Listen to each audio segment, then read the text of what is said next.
بسم الله الرحمن الرحيم قل لئن اجتمعت الإنس والجن على أن يأتوا بمثل هذا القرآن لا يأتون بمثله ولو كان بعضهم لبعض ظهيرا ولقد صرفنا للناس في هذا القرآن من كل مثل فأبى أكثر الناس إلا كفورا. മുഹമ്മദ് നബിക്ക് ശേഷം പ്രവാചകൻ വരില്ല എന്ന് ഖുർആൻ കൊണ്ട് സമർത്ഥിക്കണം. അസ്സലാമു അലൈക്കും വറഹ്മത്തുള്ളാഹി. ബിസ്മില്ലാഹിർ റഹ്മാനിർ റഹീം. അൽഹംദുലില്ലാഹി റബ്ബിൽ ആലമീൻ. സ്വലാത്തു വസ്സലാമു അലാ അഷ്റഫിൽ മുർസലീൻ വഅലാ ആലിഹി വഅസ്ഹാബിഹി അജ്മഈൻ. അമ്മാ ബഅദ്. അഊദു ബില്ലാഹി മിനശ് ശൈത്വാനിർ റജീം. ബിസ്മില്ലാഹിർ റഹ്മാനിർ റഹീം.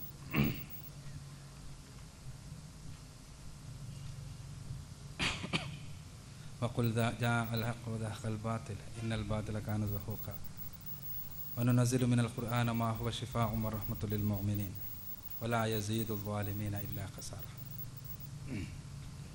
സഹോദരങ്ങളെ, ഹൈന്ദവത, ക്രൈസ്തവത, ഇസ്ലാം എന്ന വിഷയം നമ്മുടെ മുന്നിൽ സമർപ്പിക്കപ്പെട്ടിരിക്കുകയാണ്.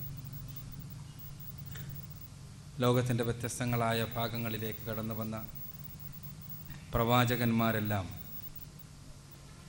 പഠിപ്പിച്ച തത്വം അടിസ്ഥാനപരമായി ഒന്നുതന്നെയാണ് എന്നും സ്രഷ്ടാവും സംരക്ഷകനുമായ തമ്പുരാനെ മാത്രം ആരാധിക്കുകയും അവൻ്റെ വിധിവിലക്കുകൾ പ്രകാരം ജീവിക്കുകയും ചെയ്യണം എന്നാണ് പ്രവാചകന്മാരെല്ലാം ഒരേപോലെ പഠിപ്പിച്ചിട്ടുള്ളത് എന്നും അത് പഠിപ്പിച്ച പ്രവാചകന്മാർ തന്നെയാണ് ഇന്ത്യയിലേക്കും ഇസ്രായേൽ സമുദായത്തിലേക്കും എന്ന് വേണ്ട ലോകത്തിൻ്റെ ഏത് ഭാഗത്തേക്കും കടന്നു വന്നിട്ടുള്ളത് എന്നും അതുകൊണ്ട് തന്നെ ആ പ്രവാചകന്മാർ പഠിപ്പിച്ച അടിസ്ഥാന ആശയങ്ങളുടെ സ്വാധീനം ഇന്ന് നിലനിൽക്കുന്ന വേദഗ്രന്ഥങ്ങളിലെല്ലാം കാണാൻ കഴിയുമെന്നും ആ പ്രവാചകന്മാർ മുഴുവനും പഠിപ്പിച്ച ആശയങ്ങളുടെ പൂർത്തീകരണമായി ലോകത്തിന് മുഴുവനും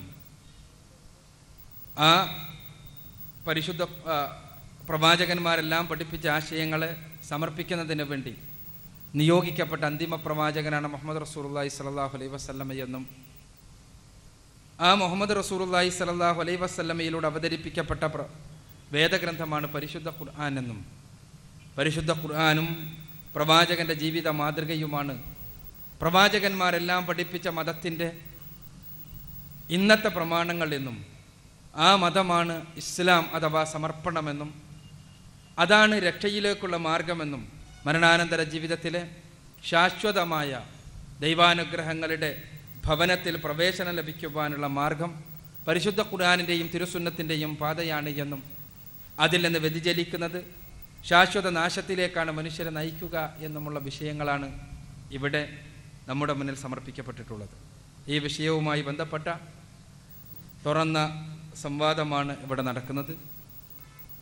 അവിടുത്തെ ഒന്നാമത്തെ ചോദ്യം, മുഹമ്മദ് റസൂലുള്ളാഹി സ്വല്ലല്ലാഹു അലൈഹി വസല്ലമ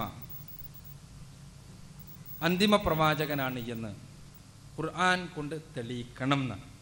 അങ്ങനെയാണ് ചോദ്യം. ഇവിടെ പറഞ്ഞതുപോലെ ഇത് എന്തെങ്കിലും പ്രത്യേകമായി ആരുടെയെങ്കിലും ഏതെങ്കിലും രൂപത്തിലുള്ള കഴിവുകളോ മറ്റോ പ്രദർശിപ്പിക്കുവാൻ വേണ്ടിയുള്ളൊരു പ്രോഗ്രാമല്ല.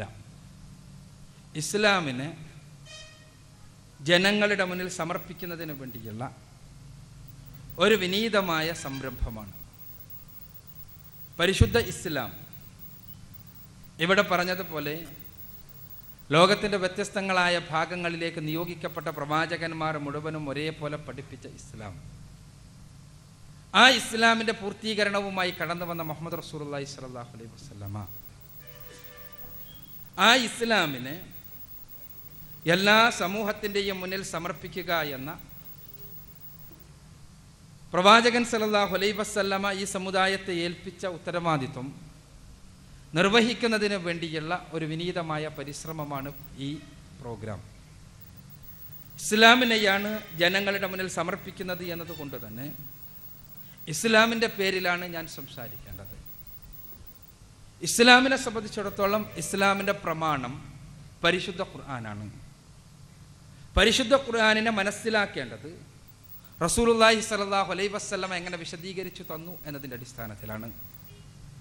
ആ പരിശുദ്ധ ഖുർആനിനെയും പ്രവാചകൻ സല്ലല്ലാഹു അലൈഹി വസല്ലമയുടെ സുന്നത്തിനെയും, പരിശുദ്ധ ഖുർആൻ പടച്ച തമ്പുരാൻ്റെ വചനങ്ങൾ, ആ പടച്ച തമ്പുരാൻ്റെ വചനങ്ങളാകുന്ന പരിശുദ്ധ ഖുർആനിനെ എങ്ങനെയാണ് പ്രയോഗവൽക്കരിക്കേണ്ടത് എന്ന് പഠിപ്പിച്ചു തന്ന പ്രവാചകൻ സല്ലല്ലാഹു അലൈഹി വസല്ലമയുടെ വചനങ്ങളും കർമ്മങ്ങളും അനുവാദങ്ങളും ഇവ സമർപ്പിക്കപ്പെട്ടത് ഇസ്ലാം സമർപ്പിക്കപ്പെട്ട ആദിമ സമൂഹത്തിൻ്റെ മുന്നിലാണ്, അഥവാ സഹാബത്തിൻ്റെ മുന്നിലാണ്. പരിശുദ്ധ ഖുർആനും തിരുസുന്നത്തും നേർക്ക് നേരെ മനസ്സിലാക്കിയവരാണ്, പ്രവാചകനിൽ നിന്ന് മനസ്സിലാക്കിയവരാണ് സഹാബത്ത്. ആ സഹാബത്ത് പരിശുദ്ധ ഖുർആനെയും തിരുസുന്നത്തിനെയും എങ്ങനെ മനസ്സിലാക്കിയോ അങ്ങനെ തന്നെ പരിശുദ്ധ ഖുർആനെയും തിരുസുന്നത്തിനെയും മനസ്സിലാക്കണം എന്നുള്ളതാണ് ഈ പരിപാടി സംഘടിപ്പിച്ചിട്ടുള്ള സംഘാടകരുടെ, അഥവാ ലോകത്ത് നിരന്നു നിൽക്കുന്ന അഹ്ലുസുന്നത്ത് വൽ ജമാഅത്ത് എന്നറിയപ്പെടുന്ന വിഭാഗത്തിൻ്റെ കാഴ്ചപ്പാട്. ഈ കാഴ്ചപ്പാടിൻ്റെ അടിസ്ഥാനത്തിലാണ് ഞാൻ ഏത് ചോദ്യത്തെയും സമീപിക്കേണ്ടത്. അതല്ലാതെ നിങ്ങൾ ചോദ്യകർത്താവ് പറയുന്ന രീതിയിൽ അല്ല ഒരു ചോദ്യത്തെ ഞാൻ സമീപിക്കേണ്ടത് എന്നാണ് എനിക്ക് ആമുഖമായി സൂചിപ്പിക്കുവാനുള്ളത്. ഒന്നാമതായി, ചോദ്യത്തിൽ ഉന്നയിക്കപ്പെട്ടിട്ടുള്ള കാര്യം മുഹമ്മദ് റസൂലുള്ളാഹി സ്വല്ലല്ലാഹു അലൈഹി വസല്ലം അന്തിമ പ്രവാചകനാണ് എന്നുള്ള കാര്യം പരിശുദ്ധ ഖുർആൻ കൊണ്ട് തെളിയിക്കണമെന്നാണ്. പരിശുദ്ധ ഖുർആനിലെ 33-ാമത്തെ അധ്യായം സൂറത്തുൽ അഹ്സാബിലെ 40-ാമത്തെ വചനത്തിൽ മാ കാന മുഹമ്മദൻ എന്ന് തുടങ്ങുന്ന വചനത്തിൽ റസൂലുള്ളാഹി സ്വല്ലല്ലാഹു അലൈഹി വസല്ലമയെ കുറിച്ച് വളരെ കൃത്യമായി തന്നെ ഖാതമുൻ നബിയീനാണ്, പ്രവാചകത്വത്തിൻ്റെ മുദ്രയാണ് എന്ന് പഠിപ്പിച്ചു. പ്രവാചകന്മാരിൽ അന്തിമനാണ് എന്ന് പഠിപ്പിച്ചു. അവിടെ പ്രവാചകൻ സല്ലല്ലാഹു അലൈഹി വസല്ലമ പരിശുദ്ധ ഖുർആൻ ഓതിക്കൊടുത്തു സഹാബത്തിന്. പ്രവാചകത്വത്തിൻ്റെ മുദ്രയാണ്, ഖാതമാണ് എന്ന് റസൂലുള്ളാഹി സ്വല്ലല്ലാഹു അലൈഹി വസല്ലമയെ കുറിച്ച്, പ്രവാചകത്വത്തിന് അവസാനം കുറിച്ച വ്യക്തിയാണ് എന്ന് കേവലമായൊരു പദപ്രയോഗത്തിലൂടെ പറഞ്ഞുകൊണ്ട് പരിശുദ്ധ ഖുർആൻ അവസാനിപ്പിക്കുകയല്ല, മറിച്ച് റസൂലുള്ളാഹി സ്വല്ലല്ലാഹു അലൈഹി വസല്ലം അതിസുന്ദരമായ ഒരു വചനത്തിലൂടെ, ഒരു കഥയിലൂടെ, ഒരു ഉപമാലങ്കാരത്തിലൂടെ സഹാബത്തിനെ പഠിപ്പിക്കുകയാണ്. സഹീഹ് മുസ്ലിം ഉദ്ധരിച്ച ഹദീസ്, എൻ്റെയും മറ്റ് പ്രവാചകന്മാരുടെയും ഉപമ, പ്രവാചകത്വത്തിൻ്റെ ഉപമ ഒരു കെട്ടിടത്തോടാകുന്നു. റസൂലുള്ളാഹി സ്വല്ലല്ലാഹു അലൈഹി വസല്ലം പഠിപ്പിക്കുകയാണ്, ഒരു കെട്ടിടത്തോടാകുന്നു ഉപമ. ആ കെട്ടിടം എല്ലാവരും ഇങ്ങനെ സന്ദർശിച്ചു.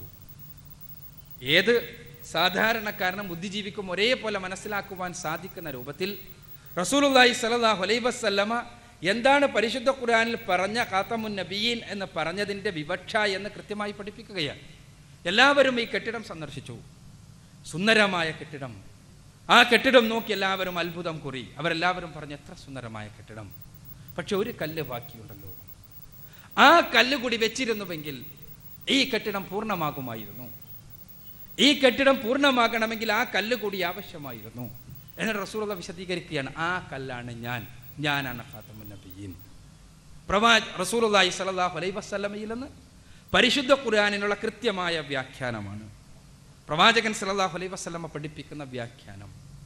ഇത് വളരെയേറെ വ്യാഖ്യാനമൊന്നുമില്ലാതെ, വിശദീകരണമൊന്നുമില്ലാതെ എല്ലാവർക്കും മനസ്സിലാക്കാൻ സാധിക്കുന്ന കാര്യം.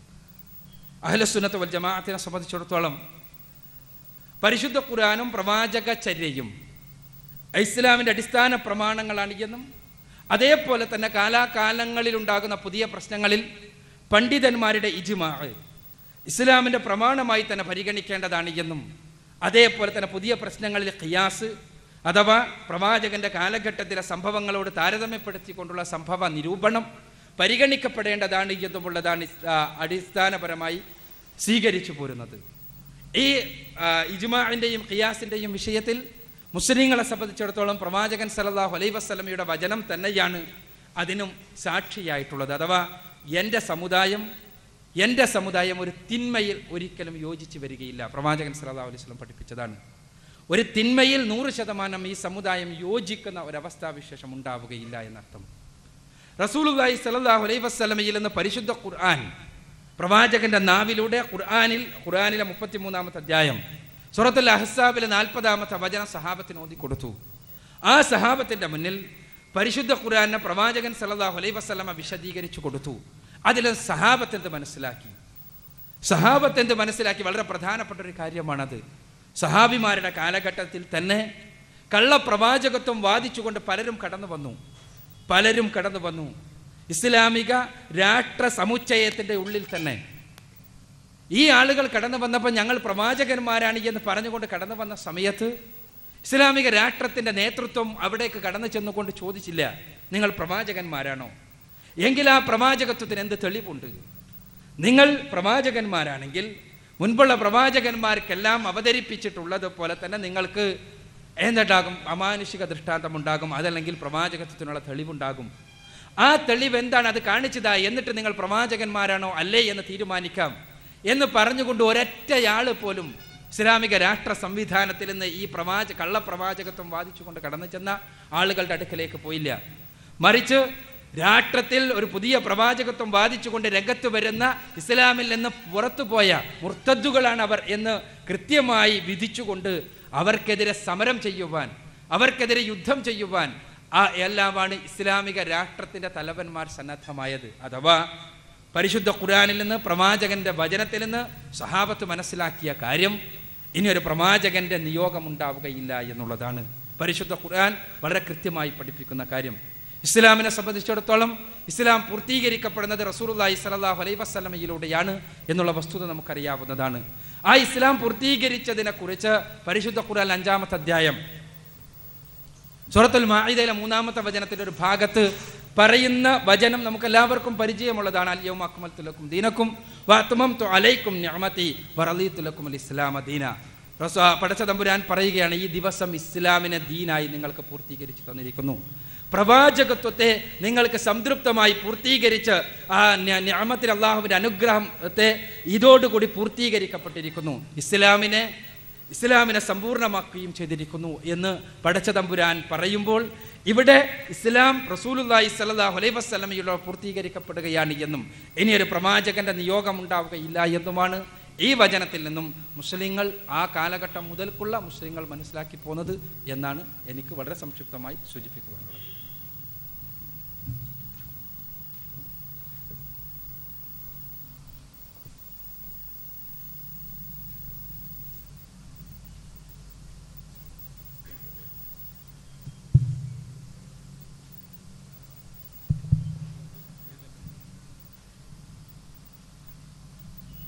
എൻ്റെ പേര് അബ്ദുൽ ഹമീദ് പഴയങ്ങാടി.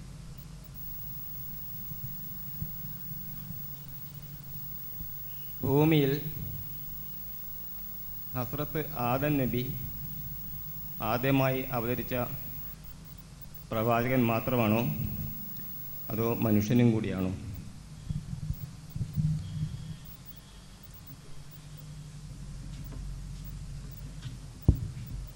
ആദം നബി അലൈഹി സ്വലാത്തു വസ്സലാം ആദ്യത്തെ പ്രവാചകനാണോ മനുഷ്യനും കൂടിയാണോ എന്നാണ് ചോദ്യം.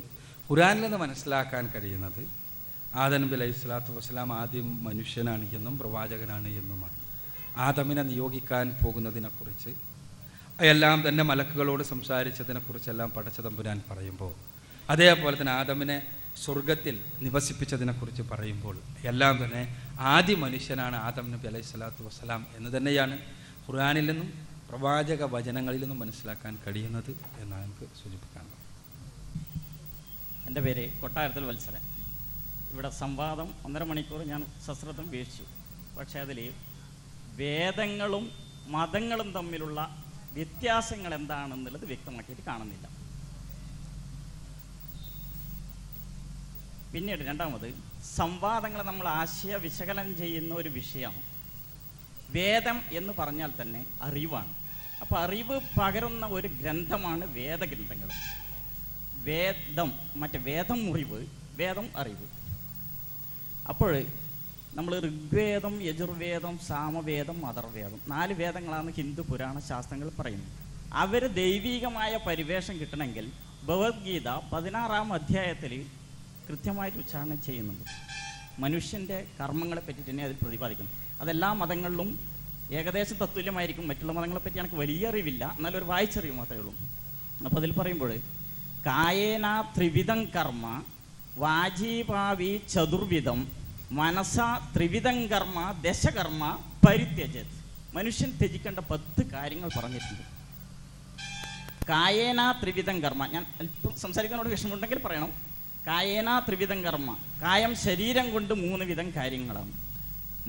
മനസ്സ കായേന ത്രിവിധം കർമ്മ വാജീവാവി ചതുർവിധം, വാക്കുകൊണ്ട് 4 തരം കർമ്മങ്ങൾ. മനസ്സാ ത്രിവിധം കർമ്മം, മനസ്സുകൊണ്ട് 3 കർമ്മങ്ങൾ. ഈ 10 കർമ്മങ്ങൾ നമുക്ക് തേച്ചാലേ മനുഷ്യന് വേദം അറിവാകുന്ന ഗ്രന്ഥങ്ങൾ ഹൃദിസ്ഥമാക്കാൻ കഴിയുള്ളൂ. അതുപോലെ നമുക്ക് ഈ പറഞ്ഞ ദൈവം GOD ക്യാപിറ്റൽ ലെറ്ററാണ്.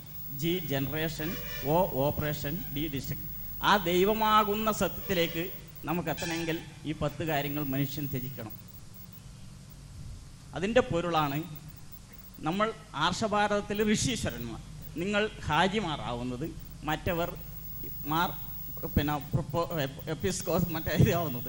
അത് അതിൻ്റെ സത്യങ്ങളാണ്. അവിടത്തേക്ക് നമ്മൾക്ക് എത്താൻ കഴിയണം. അതിനെപ്പറ്റിയുള്ള അറിവ് അറിയെങ്കിൽ ഒന്നും കൂടെ വിശദീകരിച്ചാൽ കുറച്ചും കൂടെ ഉത്തമം.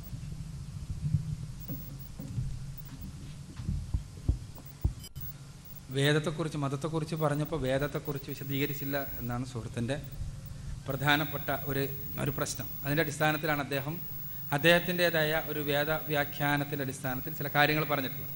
ഇവിടെ ഒന്നാമതായി തന്നെ വിഷയാവതരണം 1 മണിക്കൂറാണ്. വിഷയം ഹൈന്ദവത, ക്രൈസ്തവത, ഇസ്ലാമാണ്. അതുകൊണ്ട് തന്നെ അതിൻ്റെ പരിമിതിക്കുള്ളിൽ നിന്നുകൊണ്ടുള്ള ഒരു വിഷയാവതരണമാണ് ഇവിടെ നടന്നിട്ടുള്ളത്. അത് നമ്മൾ മനസ്സിലാക്കണം. രണ്ടാമത്തേത്, വേദം ഭാരതീയ ധർമ്മശാസ്ത്രത്തിൻ്റെ അടിത്തറയായി അറിയപ്പെടുന്ന ശബ്ദമാണ്. വേദശബ്ദത്തിനർത്ഥം വിദ് എന്നുള്ള ധാതുവിൽ നിന്നുണ്ടായ വേദശബ്ദത്തിനർത്ഥം സുഹൃത്ത് പറഞ്ഞ പോലെ അറിവാണ്, ജ്ഞാനമാണ്. പക്ഷേ ഒരു പദത്തിന്, ആ പദത്തിൻ്റെ ഒരു പദാർത്ഥം ഉണ്ടാകും, അതിൻ്റെ സാങ്കേതികമായ അർത്ഥമാണ്. സാങ്കേതികമായി വേദത്തിന് അർത്ഥം കൽപ്പിക്കുന്നത് പരമപുരുഷനിൽ നിന്ന് ഋഷീശ്വരന്മാർക്ക് വന്നു കിട്ടിയ അറിവായിക്കൊണ്ടാണ്. അഗ്നിപുരാണത്തിൽ കൃത്യമായി പറഞ്ഞിട്ടുണ്ട് കാര്യം. അതുകൊണ്ടാണ് വേദത്തെ ശ്രുതി എന്ന് പറയുന്നത്. വേദം ശ്രുതിയാകുന്നത് അത് കേട്ടതായതുകൊണ്ട്, അതാരും പറഞ്ഞതല്ല. അത് സ്മൃതി വേദമല്ല, സ്മൃതി ശ്രുതിയല്ല. സ്മൃതി സ്വന്തം ചിന്തയാണ്. മനുഷ്യൻ്റെ ചിന്തയിൽ നിന്ന് ഉരുത്തിരിയുന്ന ആശയങ്ങളെ ഓരോ കാലത്തിനനുസരിച്ച് ഋഷിമാർ അവതരിപ്പിച്ച കാര്യമാണ് സ്മൃതി. എന്നാൽ ശ്രുതിയാകുമ്പോൾ, ശ്രുതി എന്ന് പറഞ്ഞാൽ തന്നെ കേട്ടത് എന്നാണ്. അപ്പോൾ കേട്ടതാണ് ശ്രുതി. ആരിൽ നിന്ന് കേട്ടത്? പരമപുരുഷനിൽ നിന്ന് എന്നാണ് അഗ്നിപുരാണം പറയുക. അപ്പോൾ പരമപുരുഷൻ ആരാണ്? പരമപുരുഷൻ ഈ പ്രകൃതിയല്ല, പ്രകൃതിയുടെ നിമിത്തം ആരാണോ അവനാണ് പരമപുരുഷൻ. ഞാൻ ഹൈന്ദവ വേദ സംഹിതകളുടെ ഭാഷയിലാണ് സംസാരിക്കുന്നത്. അപ്പോൾ ഈ പ്രകൃതിയുടെ വിധാതാവ് ആരാണോ അവനാണ് പരമപുരുഷൻ. ആ പരമപുരുഷനിൽ നിന്ന് എന്താണോ കേട്ടത് അതാണ് വേദം. അപ്പോൾ വേദത്തിന് സാങ്കേതികമായി ഈ അർത്ഥമാണ്. ഇസ്ലാമികമായി പറഞ്ഞാൽ വഹി എന്നർത്ഥം. വഹി എന്ന് പറഞ്ഞാൽ ദൈവിക ബോധനം. സർവേശ്വരനായ തമ്പുരാൻ അവനെക്കുറിച്ച് അവൻ എങ്ങനെ എന്നതിനെക്കുറിച്ച്, മനുഷ്യരുടെ ഭാവി എന്ത് എന്നതിനെക്കുറിച്ച്, മനുഷ്യർ എങ്ങനെ ജീവിക്കണം എന്നതിനെക്കുറിച്ച് മനുഷ്യരിൽ നിന്ന് തന്നെ തിരഞ്ഞെടുക്കപ്പെട്ട ആളുകൾക്ക് നൽകുന്ന ബോധനത്തിൻ്റെ പേരാണ് വഹി. സർവേശ്വരനായ തമ്പുരാൻ നൽകുന്ന ബോധനമാണ് വഹി. അപ്പോൾ ഈ വഹിയിന് തത്തുല്യമായ സംസ്കൃത ശബ്ദമാണ് ശ്രുതി. അപ്പോൾ ഞാൻ പറഞ്ഞു വരുന്നത്, ഈ ശ്രുതി ലഭിച്ചയാളാണ് ഋഷി. ഋഷി എന്ന് പറഞ്ഞ പദത്തിന് സംസ്കൃത ശബ്ദത്തിനർത്ഥം ശ്രവിച്ചവൻ, കേട്ടവൻ. നബിയെ എന്ന അറബി പദത്തിന് തത്തുല്യമായ സംസ്കൃത ശബ്ദമാണ് ഋഷി എന്ന് വേണമെങ്കിൽ പറയാം. അഥവാ കേട്ടവനാണ്. ദൈവം തമ്പുരാനിൽ ആർക്കാണ് ശ്രുതി ലഭിച്ചത് അവനാണ് ഋഷി സാങ്കേതികമായി. അപ്പോൾ ഈ ഋഷിമാർ തങ്ങൾക്ക് ലഭിച്ച ബോധനത്തിൻ്റെ അടിസ്ഥാനത്തിൽ ജനങ്ങളെ നയിക്കുന്ന ഒരു കാലമുണ്ടായിരുന്നു ഭാരതത്തിൽ. ഈ ഋഷിമാർ പറഞ്ഞു കൊടുത്തതായിരുന്നു വേദം. എന്നാൽ ഋഷിമാർക്ക് ലഭിച്ച വേദ സംഹിത അത് അതേപോലെ നിലനിൽക്കുന്നുണ്ടോ? ഹൈന്ദവ പണ്ഡിതന്മാർക്കിടയിൽ ഒരുപാട് സംശയമുള്ള ചർച്ചയുള്ള വിഷയമാണ്. മഹാവേദ സംഹിത ഋഷിമാർക്ക് ലഭിച്ച അഥവാ പരമപുരുഷനിൽ നിന്ന് അതേപോലെ ലഭിച്ച ദൈവീ വാക്ക് എന്ന് പറയുന്ന ദൈവിക വചനം എന്ന് പറയുന്ന ആ വചനങ്ങൾ അതേപോലെ നിലനിൽക്കുന്നുണ്ടോ? ഇന്നുള്ളത് വേദത്തിൻ്റെ പേരിൽ സംഹിതയായി അറിയപ്പെടുന്നത് 4 എണ്ണമാണ്. ഇവിടെ പറഞ്ഞ ഋഗ്വേദം, സാമവേദം, യജുർവേദം, അഥർവവേദം. ഈ 4 വേദസംഹിതകൾ പിൽക്കാലഘട്ടത്തിൽ ക്രോഡീകരിക്കപ്പെട്ടതാണ് എന്നും ആദിമകാലത്ത് ഒരു ആദിമ വേദസംഹിതയായിരുന്നു ഉണ്ടായിരുന്നത് എന്നും ആ ആദിമ വേദസംഹിത പലപ്പോഴും നഷ്ടപ്പെട്ടിട്ടുണ്ട് എന്നും പലതും കടത്തിക്കൂട്ടപ്പെട്ടിട്ടുണ്ട് എന്നും എല്ലാം ഹൈന്ദവ പണ്ഡിതന്മാർ തന്നെ വാദിക്കുന്നവരായിട്ടുണ്ട്.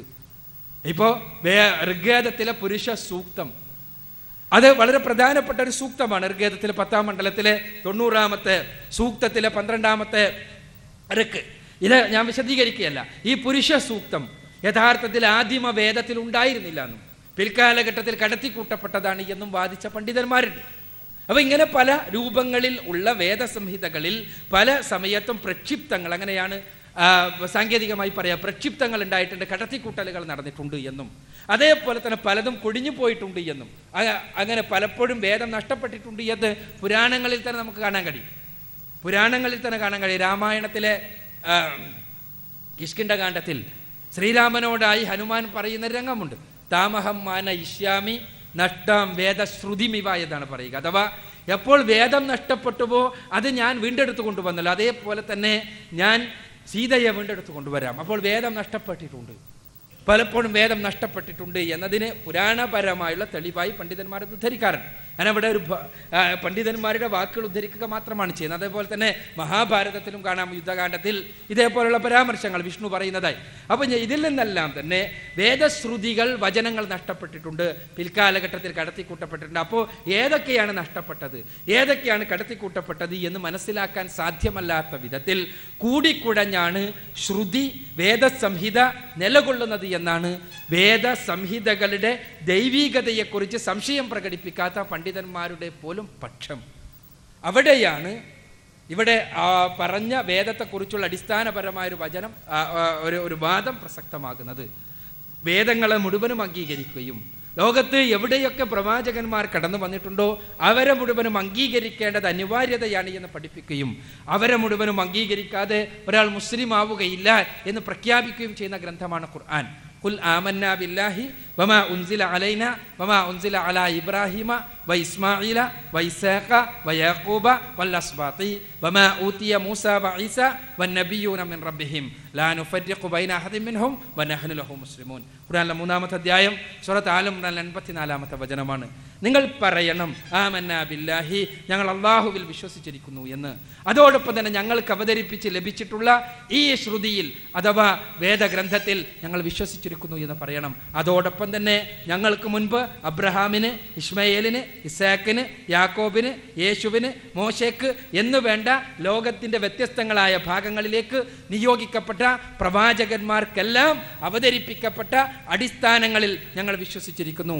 ലാ നുഫർരിഖു ബൈന അഹദിൻ മിൻഹും, അവർ തമ്മിൽ യാതൊരു വ്യത്യാസവും ഞങ്ങൾ കൽപ്പിക്കുന്നില്ല. കാരണം എന്താണ്? അവരെല്ലാം പഠിപ്പിച്ച ആ സമർപ്പണത്തിൻ്റെ ആശയം അതാണ് ഞങ്ങളുടെ ജീവിതാശയം. വനഹ്നു ലഹു മുസ്ലിമൂൻ, ഞങ്ങൾ സമർപ്പിക്കുന്നവരാകുന്നു, ഞങ്ങൾ മുസ്ലിങ്ങളാകുന്നു. ഈ പ്രവാചകന്മാർ ഭാരതത്തിലേക്ക് കടന്നു വന്നവരാണെങ്കിലും പുറത്തു വന്നവരാണെങ്കിലും അവരെല്ലാവരും പഠിപ്പിച്ച അടിസ്ഥാനപരമായ ആശയം ഈ ജീവിതത്തെ സമർപ്പിക്കുക സൃഷ്ടാവായ തമ്പുരാനി എന്ന ആശയമാണ്. എങ്ങനെ സമർപ്പിക്കണമെന്ന ചോദ്യത്തിന് ഉത്തരമാണ് ഇതാ വേദം, ദൈവത്തിൽ നിന്ന് ലഭിച്ച പ്രമാണം. ആ പ്രമാണം നിങ്ങൾക്ക് പറഞ്ഞു തരും എങ്ങനെ ജീവിതത്തെ സമർപ്പിക്കണമെന്ന് എന്നാണ്. ആ പ്രമാണത്തിൽ കളങ്കമുണ്ടാകുമ്പോൾ, കൈകടത്തലുകൾ നടക്കുമ്പോൾ, കടത്തിക്കൂട്ടലുകൾ ഉണ്ടാകുമ്പോൾ, എടുത്തുമാറ്റലുകൾ ഉണ്ടാകുമ്പോൾ അതിൽ ദിവ്യമായി 100% നമുക്ക് ആശ്രയിച്ച് നിൽക്കാൻ കഴിയുന്ന ഒരവസ്ഥയുണ്ടാവില്ല. അവിടെയാണ് പരിശുദ്ധ ഖുർആന്റെ അവകാശവാദം പ്രസക്തമാകുന്നത്. ഇന്നാ നഹ്നു നസ്സൽനാ ദിക്റ വ ഇന്നാ ലഹു ലഹാഫിളൂൻ. ഖുർആനിലെ 15-ാമത്തെ അധ്യായം സൂറത്തുൽ ഹിജറിലെ 9-ാമത്തെ വചനത്തിലൂടെ ഖുർആൻ സ്വയം പ്രഖ്യാപിക്കുന്നു, നാമാണ് ഈ ഗ്രന്ഥം, ഈ ഉത്ബോധനം അവതരിപ്പിച്ചിട്ടുള്ളത്, നാം തന്നെ അതിനെ കാത്തു സൂക്ഷിക്കുകയും ചെയ്യും. 14 നൂറ്റാണ്ടുകൾക്ക് മുമ്പ് നിരക്ഷരനായ ഒരു മനുഷ്യന്റെ നാവിലൂടെ ലോകം ശ്രവിച്ച ഒരു പുസ്തകം, ആ പുസ്തകത്തിലെ വചനങ്ങളിൽ ഉള്ള പ്രഖ്യാപനമാണിത്. നാമാണ്, ദൈവം തമ്പുരാൻ പറയാണ്, നാം ഈ ഗ്രന്ഥം, ഈ ഉത്ബോധനം അവതരിപ്പിച്ചിരിക്കുന്നു, നാം അതിനെ കാത്തു സൂക്ഷിക്കുകയും ചെയ്യും. 14 നൂറ്റാണ്ടുകളായി മാറ്റമില്ലാതെ നിലകൊള്ളുന്ന ആ ഗ്രന്ഥമാണ്, പ്രമാണമാണ് പരിശുദ്ധ ഖുർആൻ എന്നുള്ള കാര്യത്തിൽ ആർക്കും അഭിപ്രായ വ്യത്യാസമില്ല. ഒന്ന്. ഇനി ഖുർആൻ ദൈവികമാണോ, വേദമാണോ, ദിവ്യ ശ്രുതിയാണോ, പരിശോധനക്ഷമമാകണം. ശ്രുതി എന്ന് ആരെങ്കിലും പറയുമ്പോൾ അത് അപ്പടി വിശ്വസിക്കണം എന്ന് ഖുർആൻ പറയുന്നില്ല. മറിച്ച് ഖുർആൻ നമ്മളെ പരിശോധിക്കാൻ വേണ്ടി വെല്ലുവിളിക്കുന്നു. ഖുർആൻ പറയുന്നു, അഫലാ യതദബ്ബറൂനൽ ഖുർആന വലൗ കാന മിൻ ഇൻദി ഗൈരില്ലാഹ് ലവജദൂ ഫീഹി ഇഖ്തിലാഫൻ കതീറ. ഖുർആനിലെ 4-ാമത്തെ അധ്യായം സൂറത്ത് നിസായിലെ 82-ാമത്തെ വചനം. അവർ ഖുർആനിനെ കുറിച്ച് ചിന്തിക്കുന്നില്ലേ? അതെങ്ങാനും ദൈവത്തിൽ നിന്നുള്ളതല്ലായിരുന്നുവെങ്കിൽ അവർക്കതിൽ ധാരാളം വൈരുദ്ധ്യങ്ങൾ, ധാരാളം അബദ്ധങ്ങൾ കാണാൻ കഴിയുമായിരുന്നു. തീർച്ചയായും 14 നൂറ്റാണ്ടുകൾക്ക് മുമ്പ് നിരക്ഷരനായ ഒരു മനുഷ്യന്റെ നാവിലൂടെ ലോകം ശ്രവിച്ചൊരു ഗ്രന്ഥത്തിൽ അത് ഈ പ്രകൃതി പ്രതിഭാസങ്ങളെ, പ്രപഞ്ചത്തെ, പ്രകൃതിയിലെ മൂലകങ്ങളെ, മനുഷ്യ ശരീരത്തെ എന്ന് വേണ്ട ലോകത്തെ ഒരുവിധം എല്ലാ കാര്യങ്ങളെക്കുറിച്ചും കൃത്യമായി പരാമർശിച്ചു പോരുമ്പോൾ തീർച്ചയായും അതിൽ അബദ്ധങ്ങൾ ഉണ്ടാകേണ്ടതാണ്, വൈരുദ്ധ്യങ്ങൾ ഉണ്ടാകേണ്ടതാണ്. പരിശോധിക്കാം. നമുക്ക് നമ്മുടെ അറിവനുസരിച്ച്, നമ്മുടെ കഴിവനുസരിച്ച്, നമ്മുടെ വിജ്ഞാനമനുസരിച്ച്, നമ്മുടെ സാങ്കേതിക വിദ്യയനുസരിച്ച് നമ്മളുടെ എല്ലാ രൂപങ്ങളിലുമുള്ള കല്ലുകൾ ഉപയോഗിച്ച് പരിശുദ്ധ ഖുർആനെ പരിശോധനാ വിധേയമാക്കുക. അതിലൊരബദ്ധം പോലും ഇല്ലെങ്കിൽ, ഒരു തെറ്റുപോലും ഇല്ലെങ്കിൽ, ഒരു വൈരുദ്ധ്യം പോലും ഇല്ലെങ്കിൽ ഖുർആൻ വാദിക്കുന്നു ഇത് ദൈവിക ഗ്രന്ഥമാണ് എന്ന്.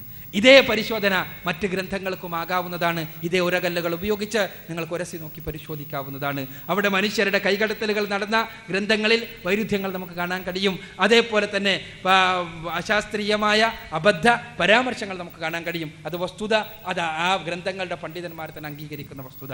അതോടൊപ്പം തന്നെ ഖുർആൻ 2-ാമത്തെ വെല്ലുവിളി കൂടി ഉന്നയിക്കുന്നു. വഇൻ കുൻതും ഫീ റൈബിൻ മിമ്മാ നസ്സൽനാ അലാ അബ്ദിനാ ഫഅ്തു ബിസൂറത്തും മിൻ മിസ്ലിഹി വദഉ ശുഹദാഅക്കും മിൻ ദൂനില്ലാഹി ഇൻ കുൻതും സ്വാദിഖീൻ. ഖുർആനിലെ 2-ാമത്തെ അധ്യായം സൂറത്തുൽ ബഖറയിലെ 23-ാമത്തെ വചനം. ഈ ഖുർആനിനെ കുറിച്ച് നമുക്ക് നമ്മുടെ ദാസന് നാം അവതരിപ്പിച്ചു കൊടുത്തിട്ടുള്ള ഈ ഗ്രന്ഥത്തെക്കുറിച്ച് നിങ്ങൾ സംശയത്തിലാണോ എങ്കിൽ ഇതിലൊരു അധ്യായത്തിന് തുല്യമായ ഒരു അധ്യായമെങ്കിലും നിങ്ങൾ കൊണ്ടുവരിക. നിങ്ങൾ ഒരാൾ വേണ്ട, ഒരു കൂട്ടം ആളുകൾ വേണ്ട, ദൈവം തമ്പുരാനൊടിച്ച് നിങ്ങൾക്ക് ആരെയൊക്കെ സഹായികളായി ലഭിക്കുമോ അത് മനുഷ്യരാ വേണ്ട.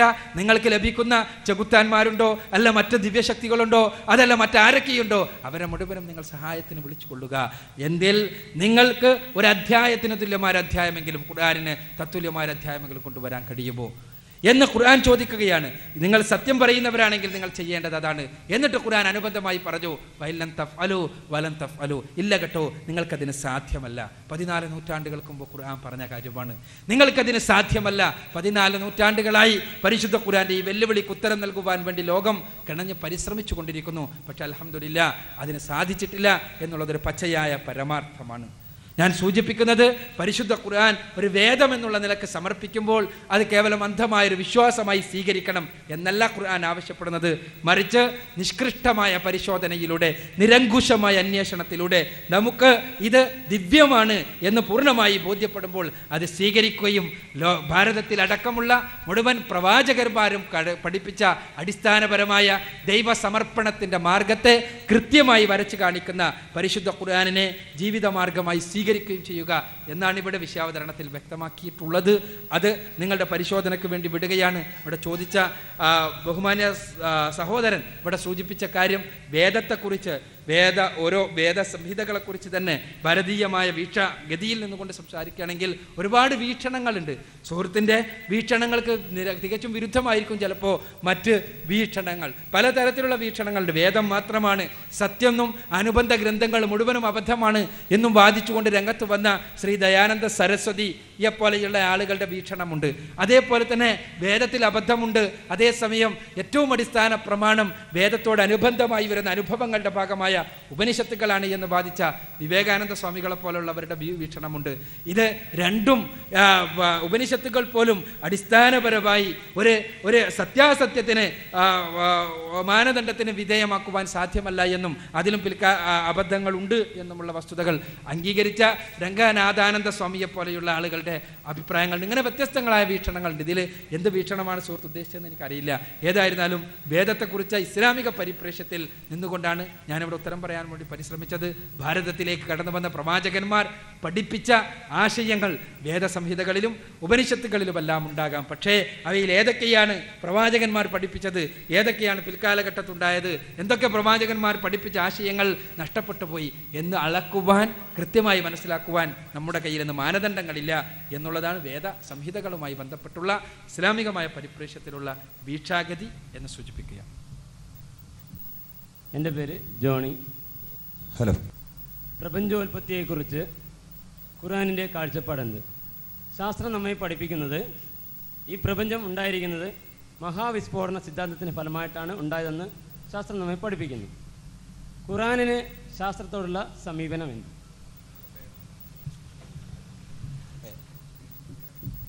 എൻ്റെ പേര് ജോണി. സഹോദരൻ ജോണിയുടെ ചോദ്യം പ്രപഞ്ചോൽപത്തിയെക്കുറിച്ചുള്ള ഖുർആനിക വീക്ഷണമാണ്. ശാസ്ത്രം ഒരു മഹാവിസ്ഫോടനത്തോടുകൂടിയാണ് പ്രപഞ്ചം ഉണ്ടായതെന്ന് പറയുന്നു. ഈ വീക്ഷണത്തോടും ശാസ്ത്രത്തോടുള്ള ഖുർആൻ്റെ കാഴ്ചപ്പാടാണ്. പ്രപഞ്ചോൽപത്തിയെക്കുറിച്ച് പരിശുദ്ധ ഖുർആൻ്റെ കാഴ്ചപ്പാട് പറയുന്നതിന് മുൻപ് ശാസ്ത്രീയമായ വീക്ഷണം എന്താണ് എന്ന് നമ്മൾ ഒന്ന് മനസ്സിലാക്കേണ്ടതുണ്ട്. മുൻപ് പ്രപഞ്ചം എങ്ങനെയുണ്ടായി എന്നുള്ള വിഷയത്തിൽ അന്വേഷണങ്ങൾ നടന്നുകൊണ്ടിരുന്നു. പൊതുവായി ശാസ്ത്രരംഗത്ത് ന്യൂട്ടോണിയൻ ഫിസിക്സ് കടന്നു വന്നതോടുകൂടി, ന്യൂട്ടൻ്റെ 3 ചലന നിയമങ്ങളും അതോടനുബന്ധിച്ചുള്ള ഗുരുത്വാകർഷണ ബലത്തെക്കുറിച്ചുള്ള അദ്ദേഹത്തിൻ്റെ സിദ്ധാന്തങ്ങളുമെല്ലാം കടന്നു വന്നതോടുകൂടി ഈ പ്രപഞ്ചം എന്നും ഇതേപോലെയുണ്ടായിരുന്നു എന്നുള്ളൊരു ചിന്തക്ക് പ്രാബല്യം നേടി വന്നു. ഒരു ചിന്ത മാത്രമായിരുന്നു അത്. ഈ പ്രപഞ്ചം എന്നും ഇതേപോലെ തന്നെയായിരുന്നു എന്നുള്ള ചിന്ത, പ്രപഞ്ചം സ്റ്റാറ്റിക്കാണ് എന്നുള്ള ചിന്ത. എന്നാൽ ഈ ചിന്തയ്ക്ക് ഉപോത്ബലകമായിട്ടായിരുന്നു ശാസ്ത്രീയമായ ഗവേഷണങ്ങൾ മുഴുവൻ നടന്നിരുന്നത്. പ്രപഞ്ചം ഇതേപോലെ ദൈവം അങ്ങോട്ട് സൃഷ്ടിച്ചു വെച്ചു എന്ന് മതവിശ്വാസികളും, ഇതേപോലെയല്ല ദൈവം തമ്പുരാൻ അല്ല സൃഷ്ടിച്ചത്, മുൻപേ ഇതേപോലെ ഉണ്ട്, എന്നും ഇങ്ങനെ തന്നെ ഉണ്ടാകും എന്ന് ഭൗതികവാദികളും വാദിച്ചു പോന്നു. ഇതായിരുന്നു വ്യത്യാസം. ഇതിൽ നിന്ന് വ്യത്യസ്തമായൊരു ആശയം 1929 എഡ്വിൻ പി ഹബിൾ എന്ന ശാസ്ത്രജ്ഞൻ അവതരിപ്പിച്ചു. അദ്ദേഹം പറഞ്ഞു പ്രപഞ്ചം വികസിച്ചു കൊണ്ടിരിക്കുന്നു എന്നാണ്.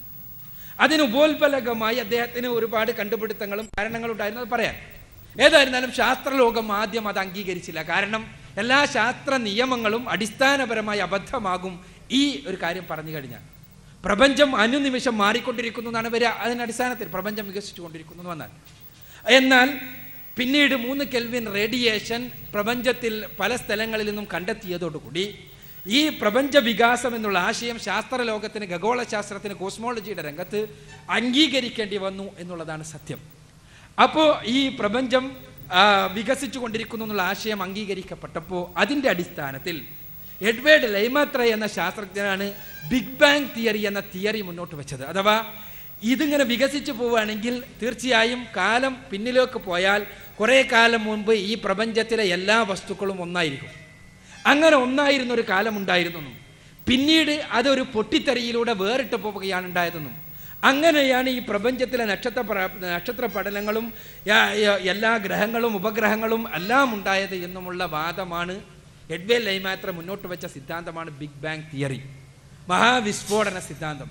ഈ മഹാവിസ്ഫോടന സിദ്ധാന്തത്തിൻ്റെ അതിൻ്റെ മെക്കാനിക്സിനെ കുറിച്ച്, അതിൻ്റെ രീതിശാസ്ത്രത്തെക്കുറിച്ച്, മഹാവിസ്ഫോടനത്തിൻ്റെ അഥവാ ഈ ആദിമമായി ഉണ്ടായ ഈ പൊട്ടിത്തെറി എങ്ങനെയുണ്ടായി എന്നുള്ള വിഷയത്തെക്കുറിച്ചെല്ലാം ഒരുപാട് ഗവേഷണങ്ങൾ ഇന്ന് കോസ്മോളജിയുടെ രംഗത്ത് നടന്നുകൊണ്ടിരിക്കുകയാണ്.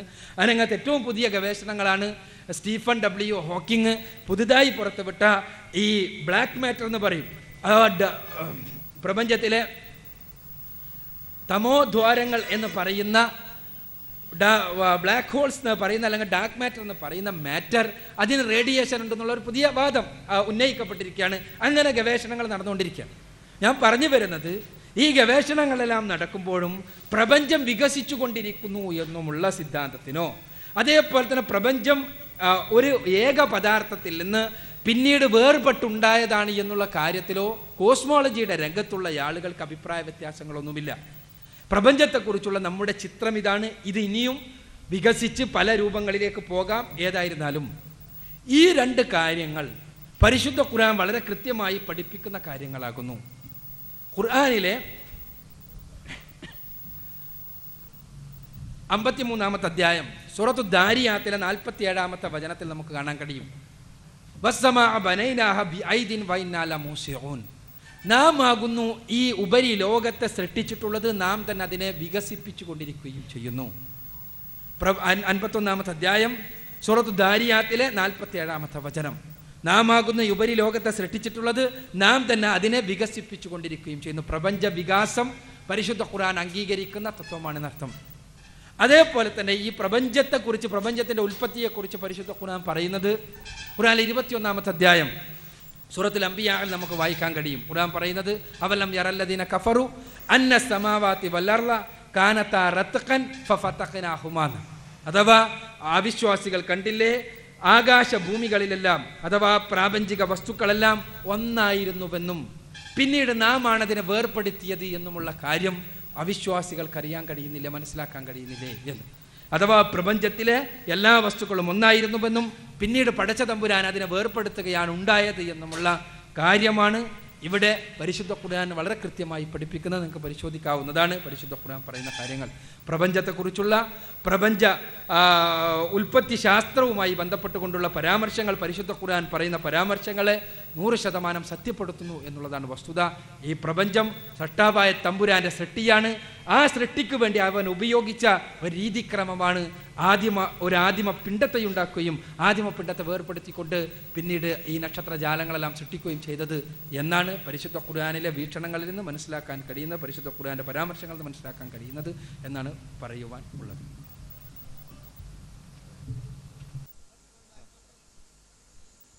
ഞാൻ ഒരു സംശയം ചോദിക്കുകയാണ്. വിശുദ്ധ ഖുർആനിൽ, എൻ്റെ പേര് മാർസൽ അഗസ്റ്റ്യൻ.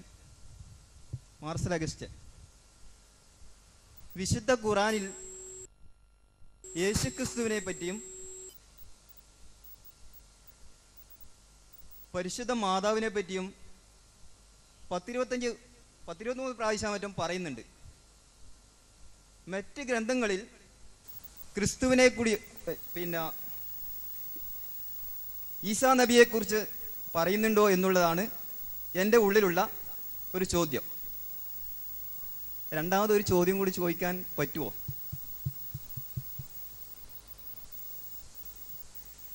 രണ്ടാമത്തെ, ഞങ്ങൾക്ക് അമ്മയില്ലാതെ കൊണ്ട് ഒരു സ്ഥലത്തും പോകാൻ കഴിയില്ല. ചില മതങ്ങളിൽ സ്ത്രീകളെ എന്തുകൊണ്ടാണ് വിലക്കുന്നത്? സ്ത്രീകളും കുട്ടികളും കുടുംബങ്ങളുമായി ഒരു പള്ളിയിൽ പോകുക എന്നത് ഏറ്റവും വലിയ സന്തോഷകരമായ ഒരു ഇതായിരുന്നു.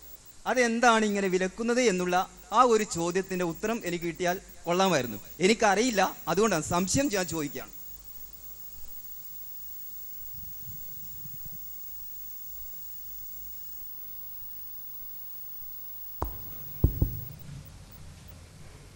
സുഹൃത്ത് അഗസ്റ്റിൻ്റെ ചോദ്യം, ഒന്നാമത്തെ ചോദ്യം, യേശുക്രിസ്തുവിനെ കുറിച്ച് കന്യാമറിയത്തെക്കുറിച്ചെല്ലാം പരിശുദ്ധ ഖുർആനിൽ നിരവധി തവണ പറയുന്നുണ്ട്. എന്തുകൊണ്ടാണ് യേശുക്രിസ്തുവിനെ കുറിച്ച് മറ്റ് ഗ്രന്ഥങ്ങളിൽ ഇത്ര പറയുന്നത് ആണ് ചോദ്യം. യഥാർത്ഥത്തിൽ യേശുക്രിസ്തുവിനെ കുറിച്ച് പരിശുദ്ധ ഖുർആനിൽ നിരവധി തവണ ആവർത്തിച്ച് പറയുന്നുണ്ട്. ഖുർആനിലെ 19-ാമത്തെ അധ്യായം തന്നെ സൂറത്തു മറിയം എന്നാണ് ആ അധ്യായത്തിൻ്റെ തലക്കെട്ട് തന്നെ. അഥവാ യേശുവിൻ്റെ മാതാവായ മറിയ. അതേപോലെ തന്നെ പരിശുദ്ധ ഖുർആനിൽ ലോകത്തുള്ള മുഴുവൻ വിശ്വാസികൾക്കും മാതൃകയായി ഉദാഹരണമായി എടുത്തു കാണിക്കുന്ന 2 മഹിളാ രത്നങ്ങളുണ്ട്. അതിലൊന്ന് യേശുവിൻ്റെ മാതാവായ മറിയയാണ്. യേശുവിനെ കുറിച്ച് മറ്റൊരു ഗ്രന്ഥങ്ങളിലും കാണാൻ കഴിയാത്ത നിരവധി കാര്യങ്ങൾ ഖുർആനിലുണ്ട്. ബൈബിളിൽ അടക്കം കാണാൻ കഴിയാത്ത. ബൈബിളിൽ യേശുവിൻ്റെ അത്ഭുതങ്ങളെക്കുറിച്ച് പറയുന്നുണ്ട്, ഖുർആനിലും അത്ഭുതങ്ങളെക്കുറിച്ച് പറയുന്നുണ്ട്. യേശു ക്രിസ്തു തൊട്ടിലിൽ വെച്ച് സംസാരിച്ച അത്ഭുതം ബൈബിളിലെ സുവിശേഷങ്ങളിലോ അപ്പോസ്തല പ്രവർത്തികളിലോ ലേഖനങ്ങളിലോ ഒന്നും കാണാൻ കഴിയില്ല. അതേപോലെ തന്നെ യേശു ക്രിസ്തു കളിമണ്ണ് കൊണ്ട് പക്ഷികളുടെ രൂപമുണ്ടാക്കി ദൈവത്തിൻ്റെ അനുമതിയോടുകൂടി അതിന് ജീവനിടിച്ച് പറപ്പിച്ച രംഗം പരിശുദ്ധ ഖുർആനിലല്ലാതെ ബൈബിളിൽ 66 പുസ്തകങ്ങളിൽ നിങ്ങൾക്ക് കാണാൻ കഴിയില്ല. അപ്പോൾ ബൈബിളിൽ ഇല്ലാത്ത കാര്യങ്ങൾ പോലും പരിശുദ്ധ ഖുർആനിൽ യേശുവിനെ കുറിച്ച് പറയുന്നുണ്ട്. ഇങ്ങനെ യേശു ക്രിസ്തുവിൻ്റെ മഹത്വവും യേശു ക്രിസ്തുവിൻ്റെ ആ പ്രവാചകത്വവും യേശുവിൻ്റെ ഔന്നത്യവുമെല്ലാം ആവർത്തിച്ച് പറയുന്ന ഖുർആൻ പക്ഷേ യേശുവിനെ ദൈവമാക്കുന്ന പ്രവണതയെ ശക്തമായി എതിർക്കുകയും ചെയ്യുന്നു. അതാണ് അടിസ്ഥാനപരമായ പ്രശ്നം. മനുഷ്യർക്ക് ഔന്നത്യം പ്രാപിച്ചുകൊണ്ട് പ്രവാചകന്മാരുടെ തലത്തിൽ വരെ പടച്ചതമ്പുരാന്റെ നിയോഗപ്രകാരം പ്രവാചകന്മാർ ആയി തെരഞ്ഞെടുക്കപ്പെട്ട വ്യക്തികൾ വരെയുണ്ടാകാം. അവരെത്ര തന്നെ ഉന്നതന്മാരാണെങ്കിലും അവരെത്ര തന്നെ മഹാന്മാരാണെങ്കിലും അവരെ ആരാധിച്ചുകൂടാ എന്നും അവർക്ക് ദിവ്യത്വം കൽപ്പിച്ചുകൂടാ എന്നുമുള്ളതാണ് പരിശുദ്ധ ഖുർആന്റെ താല്പര്യം. പരിശുദ്ധ ഖുർആൻ പഠിപ്പിക്കുന്നത് ഇതിന് ഉപോത്ബലകമായിട്ടാണ് പരിശുദ്ധ ഖുർആൻ യേശുവിന്റെ ചരിത്രത്തെ എടുത്തെടുത്ത് ഉദ്ധരിക്കുന്നത് പോലും. യേശു മഹാനായിരുന്നു, യേശു മഹാപ്രവാചകനായിരുന്നു, യേശു ഇസ്രായേൽ സമുദായത്തിലേക്ക് നിയോഗിക്കപ്പെട്ട് അവർക്ക് വേണ്ടി അവരുടെ ക്ഷേമത്തിന് വേണ്ടി പ്രവർത്തിച്ച വ്യക്തിയായിരുന്നു. ഇസ്രായേലിയരോട് സത്യം പറഞ്ഞു എന്നതിൻ്റെ പേരിൽ അവരെ അദ്ദേഹത്തിനെതിരെ ഗൂഢാലോചന നടത്തുവാൻ വരെ യഹൂദ റബ്ബിമാർ തയ്യാറായി. അദ്ദേഹം അത്ഭുതങ്ങൾ പ്രവർത്തിച്ചു. ഈ അത്ഭുതങ്ങൾ പ്രവർത്തിച്ച സമയത്തെല്ലാം തന്നെ അദ്ദേഹം വിനീതനായി പറഞ്ഞത്, ഞാൻ ദൈവത്തിൻ്റെ സമ്മതത്തോടുകൂടി ദൈവത്തിൻ്റെ ഇച്ഛയോടുകൂടി പടച്ച തമ്പുരാന്റെ നിർദ്ദേശപ്രകാരമാണ് ഈ അത്ഭുതങ്ങളെല്ലാം ചെയ്യുന്നത് എന്നാണ്. ഖുർആനിൽ യേശു ചെയ്ത അത്ഭുതങ്ങളെക്കുറിച്ച് വിശദീകരിക്കുന്ന രംഗങ്ങളിൽ നമുക്ക് കാണാൻ കഴിയും കാര്യം. അത്ഭുതങ്ങളെക്കുറിച്ച് പറയുന്നിടത്ത് ഖുർആൻ 5-ാമത്തെ അധ്യായം സൂറത്തുൽ മാഇദയിലെ 49-ാമത്തെ വചനത്തിൽ യേശു ചെയ്ത അത്ഭുതങ്ങൾ ഓരോന്നിടത്ത് പറയുമ്പോൾ ബിഇദ്നില്ല, അള്ളാഹുവിൻ്റെ അനുമതിയോടുകൂടി പടച്ച തമ്പുരാന്റെ അനുമതിയോടുകൂടി എന്ന് ആവർത്തിച്ച് പറയുന്നത് കാണാൻ കഴിയും. പടച്ച തമ്പുരാന്റെ അനുമതിയോടുകൂടി അത്ഭുതങ്ങൾ ചെയ്ത ക്രിസ്തു, ആ വിനീതനായ യേശു ക്രിസ്തു, അദ്ദേഹം ദൈവമല്ല, ദൈവപുത്രനല്ല, ദൈവത്താൽ നിയോഗിക്കപ്പെട്ട മഹാപ്രവാചകനാണ് എന്നുള്ളതാണ് ഖുർആനിന്റെ വാദം. അത് പഠിപ്പിക്കാൻ വേണ്ടിയാണ് യേശുവിൻ്റെ നാമത്തെ പരിശുദ്ധ ഖുർആൻ ആവർത്തിച്ച് പറയുന്നത്. യേശുവിൻ്റെ മാത്രമല്ല, മോശെ പ്രവാചകനെ കുറിച്ച് ഖുർആൻ പറയുന്നുണ്ട്.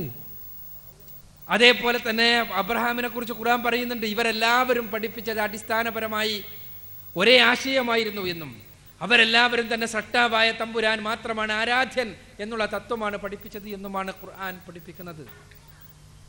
യേശു പഠിപ്പിച്ച തത്വം അതാണ്. ഖുർആൻ മാത്രമല്ല, ബൈബിളും അക്കാര്യം നമ്മളെ പഠിപ്പിച്ചു തരുന്നുണ്ട്. ഇവിടെ വിശദീകരണത്തിൽ പറഞ്ഞു, ബൈബിളിൽ യേശു ക്രിസ്തുവിനെ കുറിച്ച് യേശു തന്നെ സ്വയം പരിചയപ്പെടുത്തുന്നത് വിനീതനായൊരു ദാസനായിക്കൊണ്ടാണ്. മത്തായിയുടെ സുവിശേഷത്തിലെ 10-ാമത്തെ അധ്യായത്തിൽ 58-ാമത്തെ വചനത്തിൽ നമ്മൾ വായിക്കുന്നത്, 13-ാമത്തെ അധ്യായത്തിൽ 58-ാമത്തെ വചനത്തിൽ നമ്മൾ വായിക്കുന്നത് യേശു തന്നെ കുറിച്ചൊരു പ്രവാചകൻ എന്ന് പഠിപ്പിക്കുന്നതായിട്ടാണ്. യേശു ദൈവത്തിന്റെ വിനീതനായൊരു ദാസനാണ് എന്നാണ് യേശു സ്വയം പരിചയപ്പെടുത്തുന്നത്. ശിഷ്യന്മാർ മനസ്സിലാക്കിയതും അങ്ങനെ തന്നെയാണ്. അപ്പോസ്തല പ്രവൃത്തികളിൽ 3-ാമത്തെ അധ്യായത്തിലെ 13-ാമത്തെ വചനത്തിൽ നമ്മൾ വായിക്കുന്നു, അബ്രഹാമിൻ്റെയും യാക്കോബിൻ്റെയും നമ്മുടെ പൂർവ്വപിതാക്കളുടെയും ദൈവം അവൻ്റെ ദാസനായ യേശുവിനെ മഹത്വപ്പെടുത്തി. യേശു ദൈവദാസനാണ്. യേശു സ്വയം പറഞ്ഞത് അങ്ങനെ, യേശുവിൻ്റെ ശിഷ്യന്മാർ മനസ്സിലാക്കിയത് അങ്ങനെ. ലൂക്കോസിന്റെ സുവിശേഷം 24-ാം അധ്യായത്തിലെ 19-ാമത്തെ വചനത്തിൽ നമ്മൾ വായിക്കുന്നു, യേശുവിൻ്റെ ശിഷ്യന്മാർ യേശുവിനെ കുറിച്ച് മനസ്സിലാക്കിയത് അവൻ ദൈവത്തിൻ്റെയും മനുഷ്യരുടെയും മുന്നിൽ ശക്തനായ പ്രവാചകനായിരുന്നു. പരിശുദ്ധ ഖുർആനിൽ യേശു സ്വയം പരിചയപ്പെടുത്തുന്ന ഇതേ തന്നെ, ഇന്നി അബ്ദുല്ലാഹി ആതാനിയൽ കിതാബ വജഅലനി നബിയ്യ. യേശു സ്വയം പരിചയപ്പെടുത്തുന്നത് ഞാൻ ദൈവത്തിന്റെ വിനീതനായൊരു ദാസനാണ്. ഖുർആനിലെ 19-ാമത്തെ അധ്യായം സൂറത്തു മറിയമിലെ 17 മുതൽക്കുള്ള സൂക്തങ്ങളിൽ യേശുവിനെ കുറിച്ച് വിശദീകരിക്കുന്നുണ്ട്. അവിടെ എല്ലാം തന്നെ പറയുന്നത് ഇതാണ്, ഇന്നി ആതാനിയൽ കിതാബ വജഅലനി നബിയ്യ, എന്നെ അവൻ പ്രവാചകനാക്കിയിരിക്കുന്നു, എനിക്കവൻ വേദഗ്രന്ഥം അവതരിപ്പിച്ചിരിക്കുന്നു. യേശു തൊട്ടിലിൽ വെച്ച് സംസാരിക്കുകയാണ്. ഇതേപോലെ തന്നെ യേശു പഠിപ്പിച്ചത് ബൈബിളിൽ പറയുന്ന കാര്യം തന്നെ. ആ ബൈബിളിൽ പറയുന്ന കാര്യം പരിശുദ്ധ ഖുർആൻ എടുത്ത് ജനങ്ങളോട് പറയുന്നു. യേശു പറഞ്ഞത് ദൈവം തമ്പുരാനെ മാത്രം ആരാധിക്കണമെന്നാണ്. ദൈവം തമ്പുരാനെ മാത്രം ആരാധിക്കണമെന്നാണ്. മർക്കോസിന്റെ സുവിശേഷം 12-ാം അധ്യായത്തിലെ 29-30 വചനങ്ങളിൽ നമുക്ക് കാണാൻ കഴിയും. ഇസ്രായേലിനെ കേൾക്കാൻ നമ്മുടെ ദൈവമായ കർത്താവ്, ഏക കർത്താവ്. യേശു പഠിപ്പിക്കാൻ നമ്മുടെ ദൈവം, യേശു അടക്കമുള്ളവരുടെ ദൈവം. അവൻ ഏകനാണ്, ത്രിയേകനാണെന്നല്ല, ഏകനാണ് അവൻ. നമ്മുടെ ദൈവമായ കർത്താവ് ഏക കർത്താവ്. നമ്മുടെ ദൈവമായ കർത്താവിനെ പൂർണ്ണ ഹൃദയത്തോടെ, പൂർണ്ണ മനസ്സോടെ, പൂർണ്ണ ആത്മാവോടെ, പൂർണ്ണ ശക്തിയോടുകൂടി സ്നേഹിക്കണം.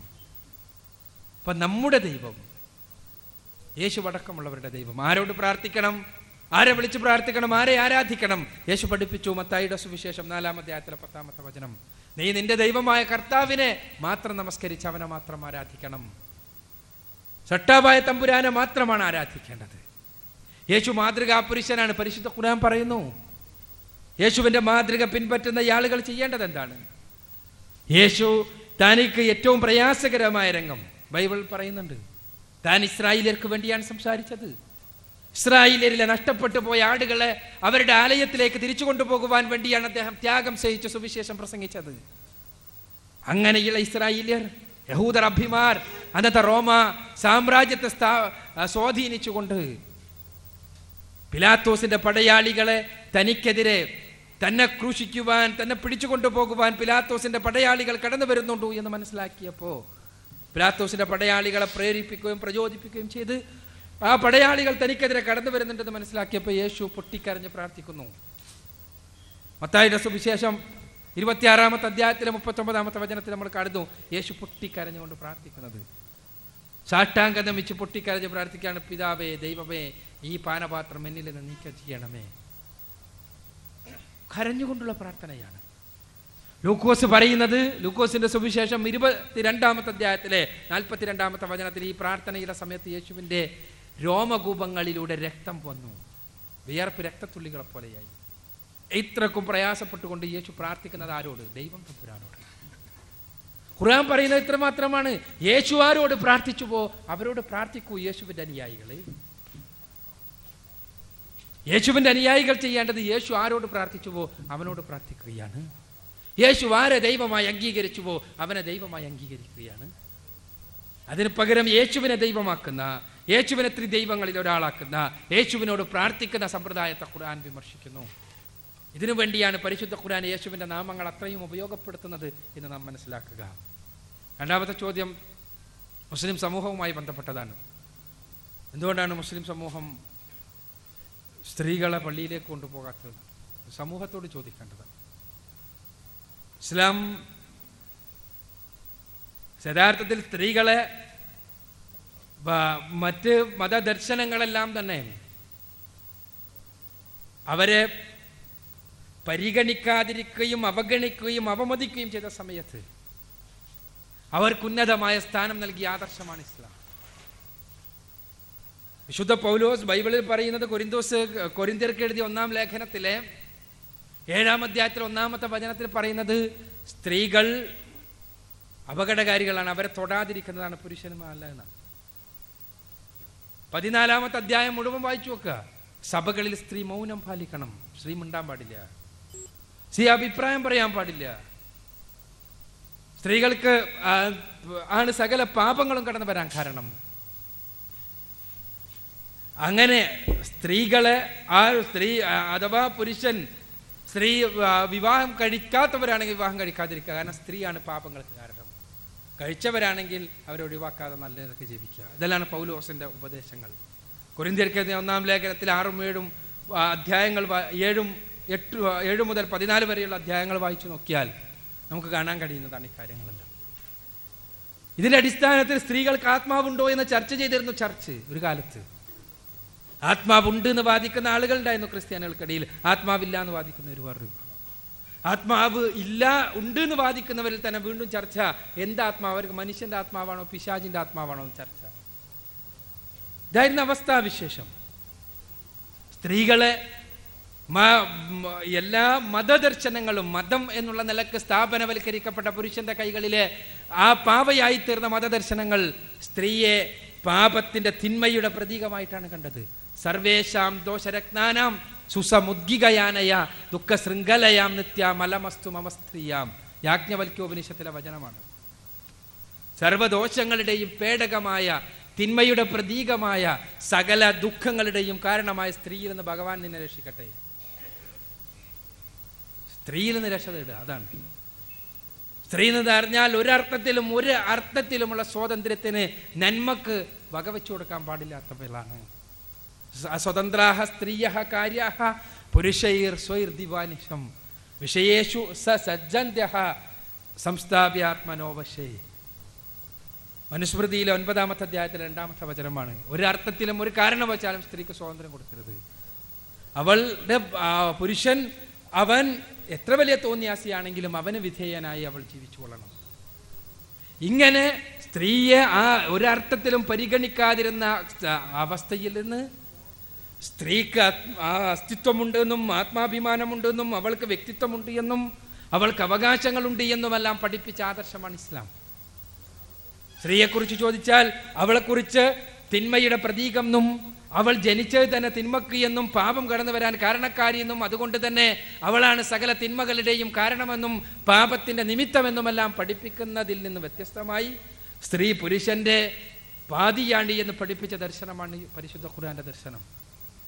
ഖുർആനിലൊരു അധ്യായം തന്നെ ഉണ്ട്. ഖുർആനിലെ 4-ാമത്തെ അധ്യായം സൂറത്തുൻ നിസാ. അത് തുടങ്ങുന്നത് തന്നെ യാ അയ്യുഹന്നാസ് തഖൂ റബ്ബകുമുല്ലദീ ഖലഖകും മിൻ നഫ്സിൻ വാഹിദ വഖലഖ മിൻഹാ സൗജഹാ വബസ്സ മിൻഹുമാ റിജാലൻ കസീറൻ വനിസാ എന്ന് പറഞ്ഞിട്ട്, മനുഷ്യരെ നിങ്ങൾ സർവേശ്വരനായ തമ്പുരാൻ അല്ലാഹുവിനെ ഭയപ്പെടണം. അവനാണ് നിങ്ങളെ സൃഷ്ടിച്ചത്, നിങ്ങളുടെ ഒരൊറ്റ അസ്തിത്വത്തിൽ നിന്ന് നിങ്ങളെ സൃഷ്ടിച്ചത്, ആ അസ്തിത്വത്തിൽ തന്നെ നിങ്ങളുടെ ഇണയെയും സൃഷ്ടിച്ചത്. അവർ രണ്ടുപേരിൽ നിന്നുമായി ധാരാളം പേരെ ഈ ഭൂമിയിൽ വ്യാപരിക്കുവാൻ വിട്ടത്. അപ്പോൾ പരിശുദ്ധ ഖുർആൻ പഠിപ്പിക്കുന്നത് ഒരേ അസ്തിത്വത്തിന്റെ 2 ഭാഗങ്ങളാണ് പുരുഷനും സ്ത്രീയും എന്നാണ്. അതിലാണെങ്കിലോ സ്ത്രീക്ക് അവൾക്ക് സ്വതന്ത്രമായി തന്നെ ആത്മീയതയുടെ ഔന്നത്യത്തിലെത്തുവാൻ അവകാശമുണ്ട് എന്നാണ് പരിശുദ്ധ ഖുർആൻ പഠിപ്പിക്കുന്നത്. ഒരു ഇസ്ലാമിനെ സംബന്ധിച്ചിടത്തോളം ഇസ്ലാം മനുഷ്യന്റെ ലക്ഷ്യമായി കാണുന്നത് ആത്മീയമായ ഔന്നത്യമാണ്, സ്വർഗലോകമാണ്. മനുഷ്യനെ ആത്യന്തികമായി സ്വർഗലോകത്തിലെത്തിച്ചേരുക എന്നുള്ളതാണ് ഏറ്റവും വലിയ ലക്ഷ്യം. ആ കാര്യത്തിൽ സ്ത്രീയും പുരുഷനും ഒരേപോലെയാണ് എന്നാണ് ഖുർആൻ പഠിപ്പിച്ചത്.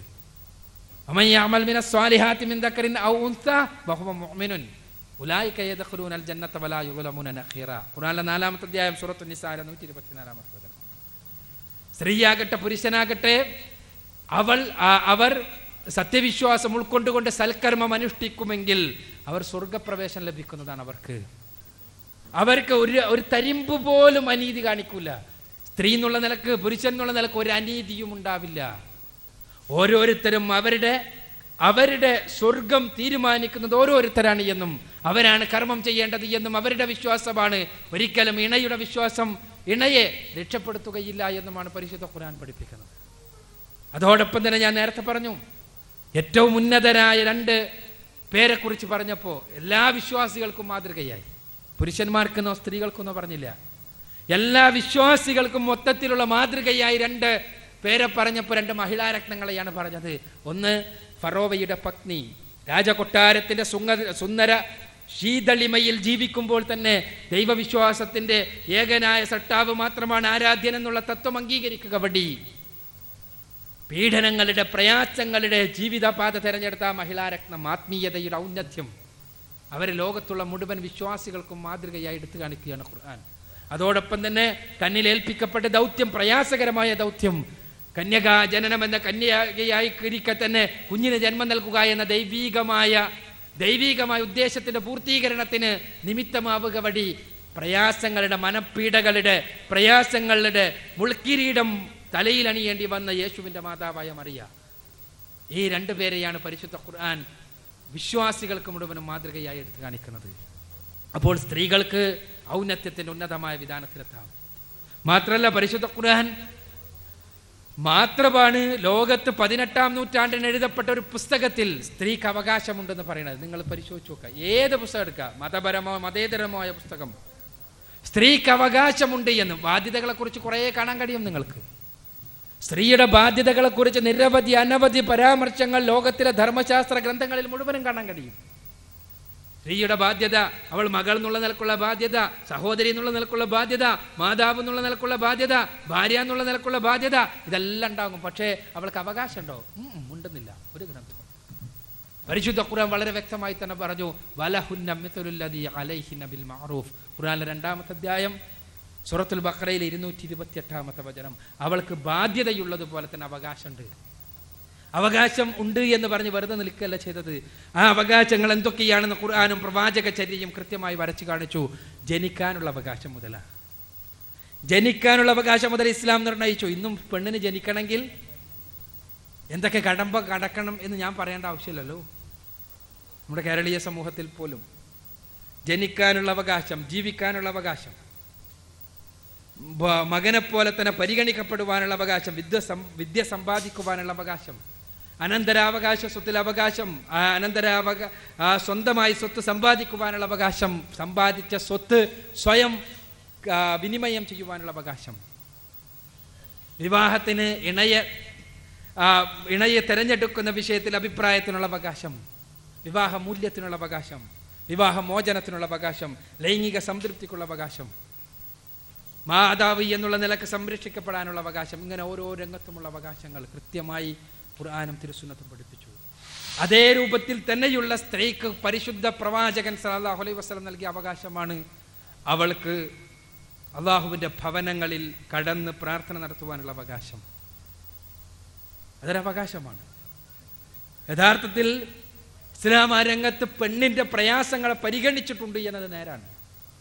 എന്താണെന്ന് വെച്ചാൽ പുരുഷനെ സംബന്ധിച്ചിടത്തോളം അവന് എന്തെങ്കിലും സാധ്യതയുണ്ടെങ്കിൽ അവൻ പള്ളിയിൽ പോയി 5 നേരം നമസ്കരിക്കുക എന്ന നിർബന്ധമാണ് എന്നാണ് ഹദീസുകളുടെ അടിസ്ഥാനത്തിൽ മനസ്സിലാക്കാൻ കഴിയുന്നത്. നിർബന്ധമാണ് എന്ന്. എന്നാൽ സ്ത്രീ അങ്ങനെ നിർബന്ധിച്ചില്ല. വെള്ളിയാഴ്ചയിലെ ജുമാ നമസ്കാരം പുരുഷന്, അവൻ യാത്രക്കാരനല്ലെങ്കിൽ രോഗി അല്ലെങ്കിൽ നിർബന്ധമാണ്. 5 നേരത്തെ ജമാഅത്ത് നമസ്കാരം ഇതേപോലെ തന്നെ വളരെ അനിവാര്യമായ സാഹചര്യങ്ങളുടെ പ്രയാസങ്ങളില്ല എങ്കിൽ നിർബന്ധമാണ് എന്നാണ് ഹദീസുകളിൽ നിന്ന് മനസ്സിലാക്കാൻ കഴിയുന്നത്. അഭിപ്രായ വ്യത്യാസം ഉണ്ടാകാൻ ഏതായിരുന്നാലും. പക്ഷേ സ്ത്രീയെ ഈ നിർബന്ധത്തിന്റെ പരിധിയിലേക്ക് കൊണ്ടുവന്നുകൊണ്ട് അവളെ പ്രയാസപ്പെടുത്തുന്നില്ല ഇസ്ലാം. അവിടെ സ്ത്രീക്ക് അവളെ പ്രയാസപ്പെടുത്താത്ത രൂപത്തിലുള്ള നിയമങ്ങളാണ്. സ്ത്രീയെ സംബന്ധിച്ചിടത്തോളം അവളുടെ പ്രധാനപ്പെട്ട തട്ടകം വീടും കുടുംബവുമായതുകൊണ്ട് തന്നെ അവളുടേതായ പരിമിതികളും പ്രയാസങ്ങളും ഉള്ളത് കൊണ്ട് തന്നെ, ജൈവികമായ ഒരുപാട് പ്രയാസങ്ങൾ അവൾ അനുഭവിക്കാനുള്ളത് കൊണ്ട് തന്നെ ഈ നിർബന്ധം അവളിൽ അടിച്ചേൽപ്പിക്കുന്നില്ല. എന്നാൽ റസൂലുള്ളാഹി സ്വല്ലല്ലാഹു അലൈഹി വസല്ലം വളരെ കൃത്യമായി പഠിപ്പിച്ചതാണ് അള്ളാഹുവിൻ്റെ ഭവനങ്ങളിൽ നിന്ന് അവൻ്റെ ദാസിമാരെ വിലക്കുവാൻ പാടില്ല എന്നുള്ള കാര്യം. അപ്പം അതുകൊണ്ട് തന്നെ എൻ്റെ സുഹൃത്ത്, നേരത്തെ അവിടെ ചോദ്യം ചോദിച്ച എൻ്റെ ക്രൈസ്തവ സുഹൃത്ത് മനസ്സിലാക്കേണ്ടത് പരിശുദ്ധ ഖുർആനോ പ്രവാചക വചനങ്ങളോ അല്ല സ്ത്രീകളെ പള്ളിയിൽ നിന്ന് വിലക്കുന്നത്. മറിച്ച് സ്വാഭാവികമായി യേശുക്രിസ്തു പഠിപ്പിച്ച മതം പിൽക്കാലഘട്ടത്തിൽ പൗലോസിന്റെ കയ്യിലെത്തിയപ്പോഴേക്ക് സ്ത്രീ വിരുദ്ധമായതുപോലെ പ്രവാചകൻ സല്ലല്ലാഹു അലൈഹി വസല്ലമ പഠിപ്പിച്ച മതം പിൽക്കാലഘട്ടത്തിൽ സ്വാഭാവികമായി തന്നെ ഉണ്ടായ ചില പരിണാമഗുപ്തികളാണ് ആ രൂപത്തിലുള്ളൊരു പ്രശ്നങ്ങൾക്ക് കാരണമായി ഭവിച്ചത് എന്ന് മനസ്സിലാക്കുക. യഥാർത്ഥത്തിൽ ഇസ്ലാം സ്ത്രീക്ക് പള്ളി വിലക്കിയിട്ടില്ല എന്നാണ് പ്രമാണങ്ങൾ മനസ്സിലാക്കി തരുന്നത്.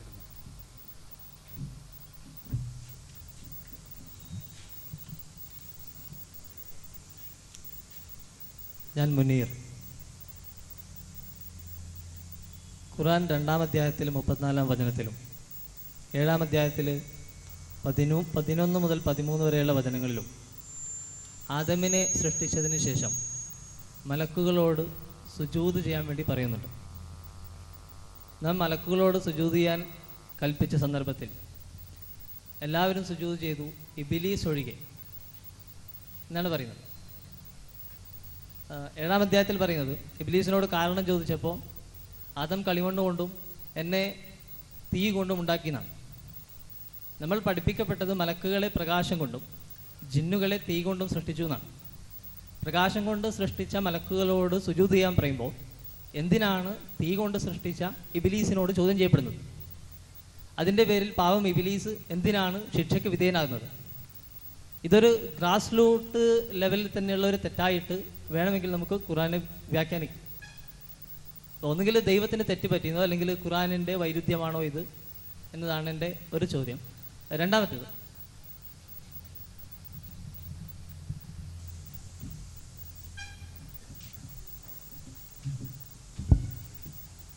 സുഹൃത്തിൻ്റെ ചോദ്യം, പരിശുദ്ധ ഖുർആനിൽ മലക്കുകളോട് സുജൂദ് ചെയ്യാൻ പറഞ്ഞപ്പോൾ ഇബ്ലീസ് സുജൂദ് ചെയ്തില്ല. അതിനെന്തിനാണ് ഇബ്ലീസിനെ ശിക്ഷിക്കുന്നത്? അല്ലെങ്കിൽ ഖുർആൻ്റെ ഒരു വൈരുദ്ധ്യമല്ലാതെന്ന്? ഇത് പരിശുദ്ധ ഖുർആൻ തന്നെ വ്യക്തമാക്കിയിട്ടുള്ളതാണ്. ഖുർആനിലെ 18-ാമത്തെ അധ്യായം സൂറത്തു കഹ്ഫ് വായിച്ചു നോക്കിയാൽ കാണാൻ കഴിയും. കാന മിനൽ ജിന്നി, ഇബ്ലീസ് ജിന്നു വർഗത്തിൽപ്പെട്ടയാളാണ്. തീ കൊണ്ട് സൃഷ്ടിക്കപ്പെട്ടതാണ് ജിന്നുകൾ. പിന്നെ എങ്ങനെയാണ് ഇബ്ലീസ് മലക്കുകളുടെ മലക്കുകളുടെ ആ കൽപ്പനയിൽ ഉൾപ്പെടുന്നത്? തീർച്ചയായും പ്രസക്തമായൊരു ചോദ്യമാണ്. പരിശുദ്ധ ഖുർആനിൻ്റെ മുഫസ്സിറുകൾ ഇക്കാര്യത്തിൽ മറുപടി പറഞ്ഞിട്ടുണ്ട് നൂറ്റാണ്ടുകൾക്ക് മുൻപ് തന്നെ. എന്താന്ന് വെച്ചാൽ ജിന്നുകൾക്ക് മനുഷ്യനെപ്പോലെ തെരഞ്ഞെടുക്കുവാൻ സ്വാതന്ത്ര്യം നൽകപ്പെട്ട അദൃശ്യ ജീവികളാണ് ജിന്നുകൾ. തെരഞ്ഞെടുക്കുവാനുള്ള സ്വാതന്ത്ര്യം എന്ന് പറഞ്ഞാൽ മലക്കുകൾക്ക് തെരഞ്ഞെടുക്കുവാനുള്ള സ്വാതന്ത്ര്യമില്ല. ജീവികളെ പോലെ എന്ന് പറഞ്ഞുകൂടെ, ജീവികൾക്ക് മറ്റൊരു തലത്തിലാണ്. മലക്കുകൾ എന്ന് പറഞ്ഞാൽ ദൈവകൽപ്പനകളെ അതേപോലെ നിറവേറ്റുകയാണ് മലക്കുകളുടെ ദൗത്യം. ആ രൂപത്തിലാണ് മലക്കുകളുടെ സൃഷ്ടി. മലക്കുകൾ ഒരു അദൃശ്യ ജീവികളാണ്. ഇതേപോലെ തന്നെ നമുക്ക് അദൃശ്യമായ ജീവികളാണ് ജിന്നുകൾ. അവക്ക് പക്ഷേ തെരഞ്ഞെടുക്കുവാനുള്ള സ്വാതന്ത്ര്യം നൽകിയിട്ടുണ്ടായിരുന്നു പടച്ചവൻ. തെരഞ്ഞെടുപ്പിനുള്ള സ്വാതന്ത്ര്യം എന്ന് പറഞ്ഞാൽ നന്മ ചെയ്യാനും തിന്മ ചെയ്യാനും, പടച്ച തമ്പുരാന്റെ കൽപ്പനകൾ അനുസരിക്കാനും നിഷേധിക്കുവാനുമുള്ള സ്വാതന്ത്ര്യം. ഈ സ്വാതന്ത്ര്യം ഉപയോഗപ്പെടുത്തപ്പെടുമ്പോൾ, അത് നന്മയുടെ മാർഗത്തിലൂടെ മാത്രം ഉപയോഗപ്പെടുത്തപ്പെടുമ്പോൾ മനുഷ്യൻ ഉയർന്ന് ആത്മീയമായ ഔന്നത്യാവസ്ഥയിലെത്തും. മനുഷ്യനെ സംബന്ധിച്ച് നമ്മൾ പറയാറുണ്ട്, മനുഷ്യൻ നന്മ ചെയ്താൽ, ദൈവിക മാർഗനിർദ്ദേശം അനുധാവനം ചെയ്തുകൊണ്ട് ജീവിച്ചാൽ അവൻ ആത്മീയമായ ഉന്നതമായ അവസ്ഥയിലെത്തും. അപ്പോൾ മലക്കുകളുടെ വിധാനത്തിലേക്ക് മനുഷ്യൻ ഉയരും. എന്താ മലക്കുകളുടെ വിധാനം എന്ന് പറഞ്ഞാൽ, മനുഷ്യന് അപ്പോൾ നന്മ ചെയ്യാനും തിന്മ ചെയ്യാനും കഴിയുമെങ്കിലും പടച്ച തമ്പുരാന്റെ കൽപ്പനകൾ അതേപോലെ തന്നെ അനുധാവനം ചെയ്യുന്ന അവസ്ഥയിലെത്തും മനുഷ്യൻ. നന്മ ചെയ്യാനും തിന്മ ചെയ്യാനും മനുഷ്യന് കഴിയും. പക്ഷേ പടച്ച തമ്പുരാന്റെ കൽപ്പനകൾ അനുസരിച്ച് അവന്റെ മാർഗത്തിലൂടെ മുന്നോട്ട് പോയി മലക്കുകളുടെ വിധാനത്തിലേക്കെത്തും, മലക്കുകളുടെ അവസ്ഥയിലേക്കെത്തും എന്ന് പറഞ്ഞാൽ അതിനർത്ഥം എന്തല്ല, മനുഷ്യൻ മണ്ണുകൊണ്ട് സൃഷ്ടിക്കപ്പെട്ടവനാണ്. ആ മണ്ണുകൊണ്ട് സൃഷ്ടിക്കപ്പെട്ട മനുഷ്യൻ ഒരിക്കലും പ്രകാശത്താൽ സൃഷ്ടിക്കപ്പെട്ടവനായി തീരുന്നല്ല, മറിച്ച് മലക്കുകളുടെ ആ തലത്തിൽ എത്തിച്ചേരും. അഥവാ പടച്ച തമ്പുരാന്റെ കൽപ്പനകൾ അത് ചോദ്യം ചെയ്യാതെ അനുസരിക്കുന്ന അവസ്ഥയിൽ എത്തിച്ചേരും. ഇങ്ങനെ ജിന്നുകളിൽ നിന്ന് മലക്കുകളുടെ വിധാനത്തിൽ എത്തിച്ചേർന്ന ഒരു വ്യക്തിയായിരുന്നു ഇബ്ലീസ്. അങ്ങനെയുള്ള ഇബ്ലീസ് നിലനിൽക്കുന്ന മലക്കുകളുടെ വിധാനത്തിൽ എത്തിച്ചേരുകയും അതേസമയം അത് നിഷേധിക്കുവാൻ സ്വാതന്ത്ര്യം നൽകപ്പെടുകയും ചെയ്ത ആള് കൂടിയുള്ള സദസ്സായിരുന്നു പടച്ച തമ്പുരാന്റെ കൽപ്പന കടന്നു വന്ന സദസ്സ്. അഥവാ നിങ്ങൾ സുജൂദ് ചെയ്യുക, മനുഷ്യനെ സുജൂദ് ചെയ്യുക എന്ന കൽപ്പനയുള്ളപ്പോൾ ജിന്നുകളിൽപ്പെട്ട മലക്കുകളോടുള്ള മൊത്തത്തിലുള്ള കൽപ്പനയാണ്. എന്നാൽ മലക്കുകളുടെ വിധാനത്തിലെത്തിച്ചേർന്ന ജിന്നുകളിൽപ്പെട്ട ഇബ്ലീസും ഉണ്ടായിരുന്നു. ഇബ്ലീസിന് നിഷേധിക്കുവാനുള്ള സ്വാതന്ത്ര്യം ഉണ്ടായിരുന്നത് കൊണ്ട് തന്നെ അവൻ നിഷേധിക്കുകയും അവന് അഹങ്കാരം വരികയും അവൻ നിഷേധിക്കുകയും അങ്ങനെ ദൈവികമായ കോപത്തിന് പാത്രമാവുകയും ചെയ്തു. ഇതാണ് ഖുർആൻ വിശദീകരിക്കുന്നത്. ഇതിലെ ഖുർആനിലെ തന്നെ വ്യത്യസ്തങ്ങളായ അധ്യായങ്ങളിൽ വന്നിട്ടുള്ള ആയത്തുകളെ കൂട്ടിവെച്ചാൽ ഈ കാര്യം തന്നെ നമുക്ക് മനസ്സിലാക്കാൻ കഴിയും.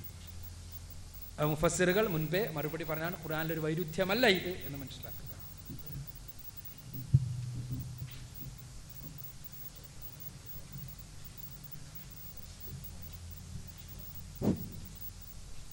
ഈ ഭൂമിയിൽ മനുഷ്യനെ ദൈവം സൃഷ്ടിച്ചത് പരസ്പരം ആക്രമിക്കാനോ മറ്റ് ഭീകരപ്രവർത്തനങ്ങളോ നടത്തുവാനൊന്നും ഒരു മതഗ്രന്ഥങ്ങളും പറയുന്നില്ല എന്നാണ് എനിക്ക് തോന്നുന്നത്.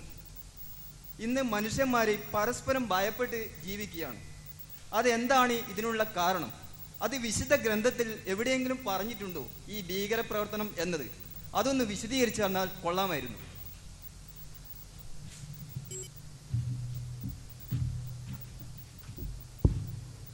വിശുദ്ധ ഗ്രന്ഥങ്ങളിൽ എവിടെയെങ്കിലും ഭീകരപ്രവർത്തനം പറഞ്ഞിട്ടുണ്ടോ എന്നാണ് സുഹൃത്തിൻ്റെ ചോദ്യം. ഭീകരപ്രവർത്തനം പറഞ്ഞിട്ടില്ല എന്ന് മാത്രമല്ല, വളരെ വ്യക്തമായി തന്നെ ഇസ്ലാമികമായ പരിപ്രേക്ഷ്യത്തിൽ നിന്നുകൊണ്ട് സംസാരിക്കുമ്പോൾ സകലവിധ ഭീകരവാദങ്ങൾക്കും ഇസ്ലാം എതിരാണ്. ഭീകരവാദം എന്ന് പറയുമ്പോൾ മറ്റുള്ളവരെ ഭയപ്പെടുത്തിക്കൊണ്ട് തങ്ങളുടെ കാര്യസാധ്യത്തിന് വേണ്ടി പരിശ്രമിക്കലാണ്.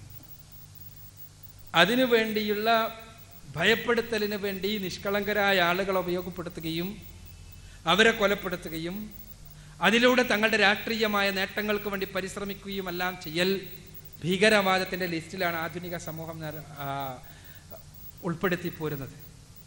പരിശുദ്ധ ഖുർആൻ വളരെ വ്യക്തമായി തന്നെ പറയുന്നൊരു കാര്യമുണ്ട്. അന്നഹു മൻ ഖതല നഫ്സം ബിഗൈരി നഫ്സിൻ ഫകഅന്നമാ ഖതല الناس جميعا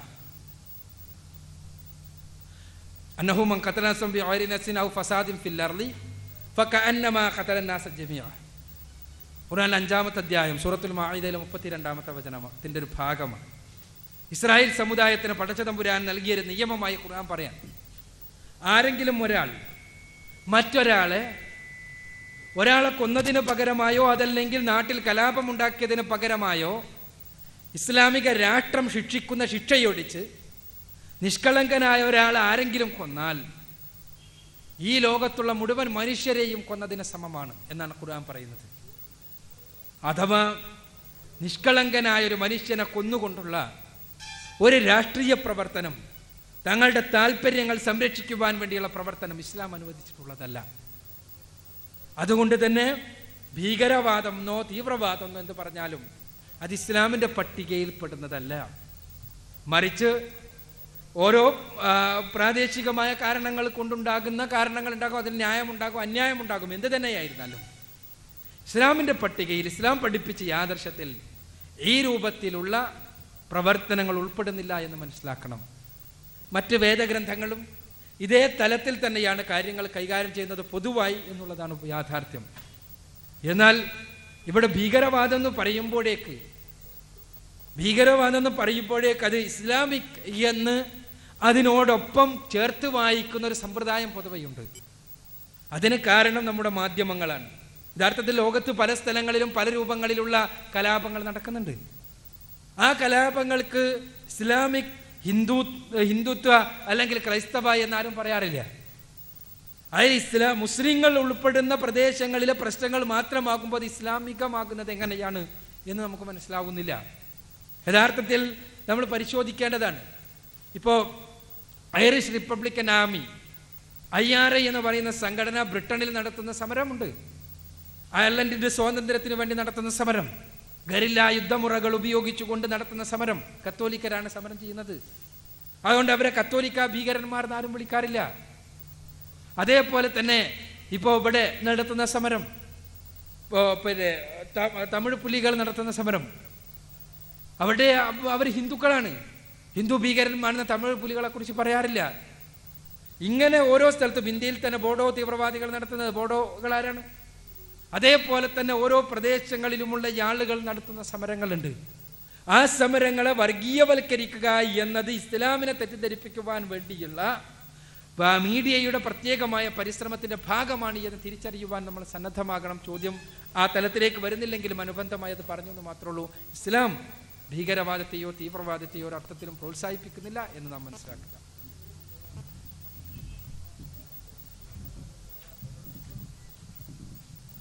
അസ്സലാമു അലൈക്കും.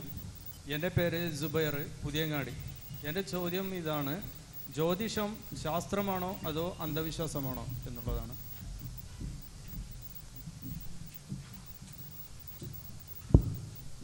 ജ്യോതിഷം ശാസ്ത്രമാണോ അന്ധവിശ്വാസമാണോ? ജ്യോതിഷം ശുദ്ധ കപടശാസ്ത്രമാണ് എന്നതാണ് എൻ്റെ നേർക്കുനേരുള്ള മറുപടി. എന്താന്ന് വെച്ചാൽ ശാസ്ത്രം അതിലുണ്ട്, ഇല്ലയെന്ന് പറഞ്ഞുകൂടാ. എന്നാൽ ആ ശാസ്ത്രം ഒരു തലം വരെ, പിന്നീട് അങ്ങോട്ട് കേവലമായ കാപട്യവും അന്ധതയുമാണ്. ജ്യോതിഷത്തിൽ ഒരു ശാസ്ത്രീയതയില്ല, ഒരടിത്തറയുമില്ല എന്ന് പറയാൻ ഞാനാണല്ല. അക്കാലഘട്ടത്തിലെ ജ്യോതിഷമുണ്ടായ സമയത്ത് ആളുകളുടെ ജ്യോതിശാസ്ത്രജ്ഞന്മാരുടെ, ഭാരതീയ ജ്യോതിശാസ്ത്രജ്ഞന്മാരുടെ, അല്ലെങ്കിൽ ഭാരതത്തിൽ മാത്രമല്ല ജ്യോതിഷം ഉണ്ടായി വന്ന് മറ്റു സ്ഥലങ്ങളിലെല്ലാം ഉള്ള ജ്യോതിശാസ്ത്രജ്ഞന്മാരുടെ അവരുടേതായ കണ്ടെത്തലുകളുടെ സ്വാധീനം അക്കാലഘട്ടത്തിലെ ജ്യോതിഷത്തിൻ്റെ അടിത്തറയായി വർത്തിച്ചിരുന്നു. പക്ഷെ അതിൻ്റെ അടിസ്ഥാനത്തിൽ അവർ ജനങ്ങളുടെ, മനുഷ്യരുടെ ഭാവി പ്രവചനവും മനുഷ്യരുടെ ഭാഗ്യ നിർഭാഗ്യങ്ങളുമെല്ലാം ഗ്രഹങ്ങളുടെ നിലനിൽപ്പിൻ്റെ അടിസ്ഥാനത്തിലാണ് എന്ന് വാദിച്ചപ്പോൾ മുതൽ അത് കാപട്യമായി, അത് അന്ധതയായി. ജ്യോതിഷം എന്നുള്ള ഒരു ഇന്ന് നിലനിൽക്കുന്ന പ്രവചനശാസ്ത്രം ആണ് ഞാൻ പറയുന്നത്. അതിൻ്റെ അടിത്തറ തന്നെ അടിസ്ഥാനരഹിതമാണ്. നവഗ്രഹ സിദ്ധാന്തമാണ് അതിൻ്റെ അടിത്തറ. നവഗ്രഹ സിദ്ധാന്തം തന്നെ 9 ഗ്രഹങ്ങളാണെന്നാണ്. കറക്റ്റാണല്ലോ അല്ലേ? 9 ഗ്രഹങ്ങൾ. പക്ഷേ നമ്മുടെ ജ്യോതിഷത്തിൻ്റെ 9 ഗ്രഹങ്ങളിൽ ഒന്ന് സൂര്യനാണ്. മാത്രമല്ല യുറാനസും നെപ്റ്റ്യൂണും പ്ലൂട്ടോ ഒന്നും ജ്യോതിഷത്തിന് അറിയില്ല. ജ്യോതിഷത്തിനറിയാം രാഹു കേതു തുടങ്ങിയ 2 തമോഗ്രഹങ്ങളാണ്. ഇങ്ങനെ അതേപോലെ തന്നെ ചന്ദ്രനൊരു ഗ്രഹമാണ് ജ്യോതിഷപ്രകാരം. ഇങ്ങനെ അടിത്തറ തന്നെ അടിസ്ഥാനരഹിതമാണ് എന്നുള്ളതാണ്. ഇന്ന് നമുക്കറിയാം സൂര്യനൊരു ഗ്രഹമല്ല, ഭൂമിയാണ് ഗ്രഹം എന്നുള്ളത്. ഭൂമി എന്ന കേന്ദ്രത്തിന് ചുറ്റും ചുറ്റുന്ന വസ്തുക്കളായിക്കൊണ്ടാണ് ഇവയെല്ലാം സങ്കല്പിച്ചിട്ടുള്ള ജ്യോതിഷത്തിൽ. ഒന്ന്. രണ്ടാമത്തേത് ജ്യോതിഷത്തിൻ്റെ പ്രവചനങ്ങളാണ്.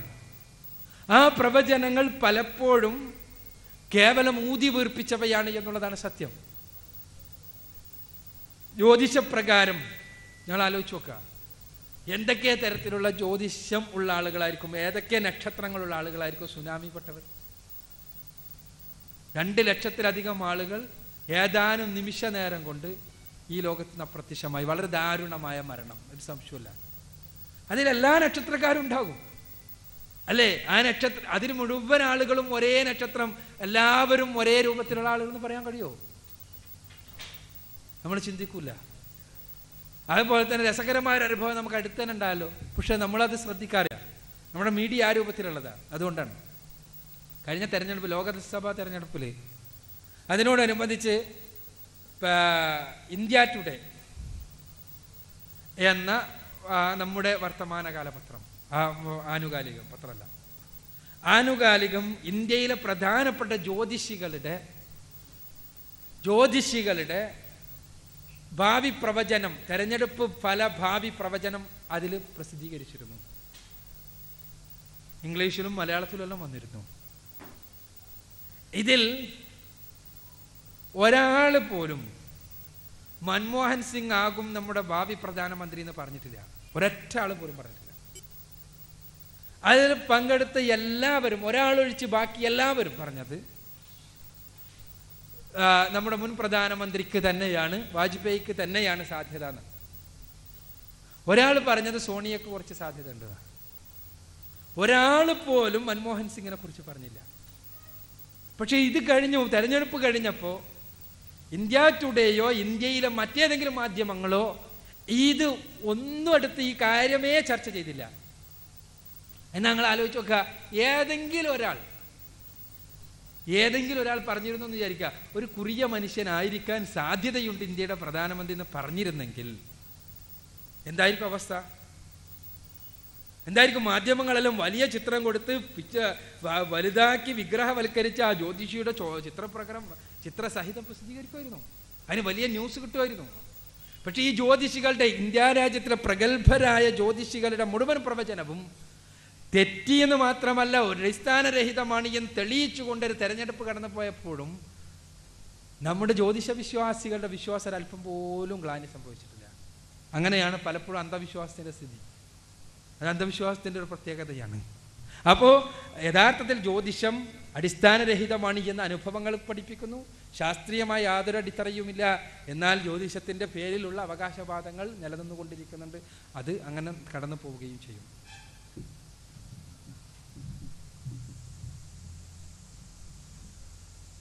അസ്സലാമു എൻ്റെ പേര് ഫൈസൽ വളപട്ടണം. നേരത്തെ ഇവിടെ തീവ്രവാദത്തെപ്പറ്റി ഇവിടെ പറയുകയുണ്ടായി. നിലനിൽപ്പ് തന്നെ അപകടത്തിലാവുന്ന അവസ്ഥയിൽ ഒരു മുസ്ലിമിന് പ്രതിരോധിക്കുവാൻ ഇസ്ലാം അനുവാദം നൽകുന്നുണ്ട്. ഇന്ത്യൻ മുസ്ലിങ്ങളുടെ നിലനിൽപ്പ് തന്നെ അപകടത്തിലായ ഈ അവസ്ഥയിൽ NDF പോലുള്ള തീവ്രവാദ സംഘടനയിൽ ഒരു മുസ്ലിമിന് പ്രവർത്തിക്കാമോ?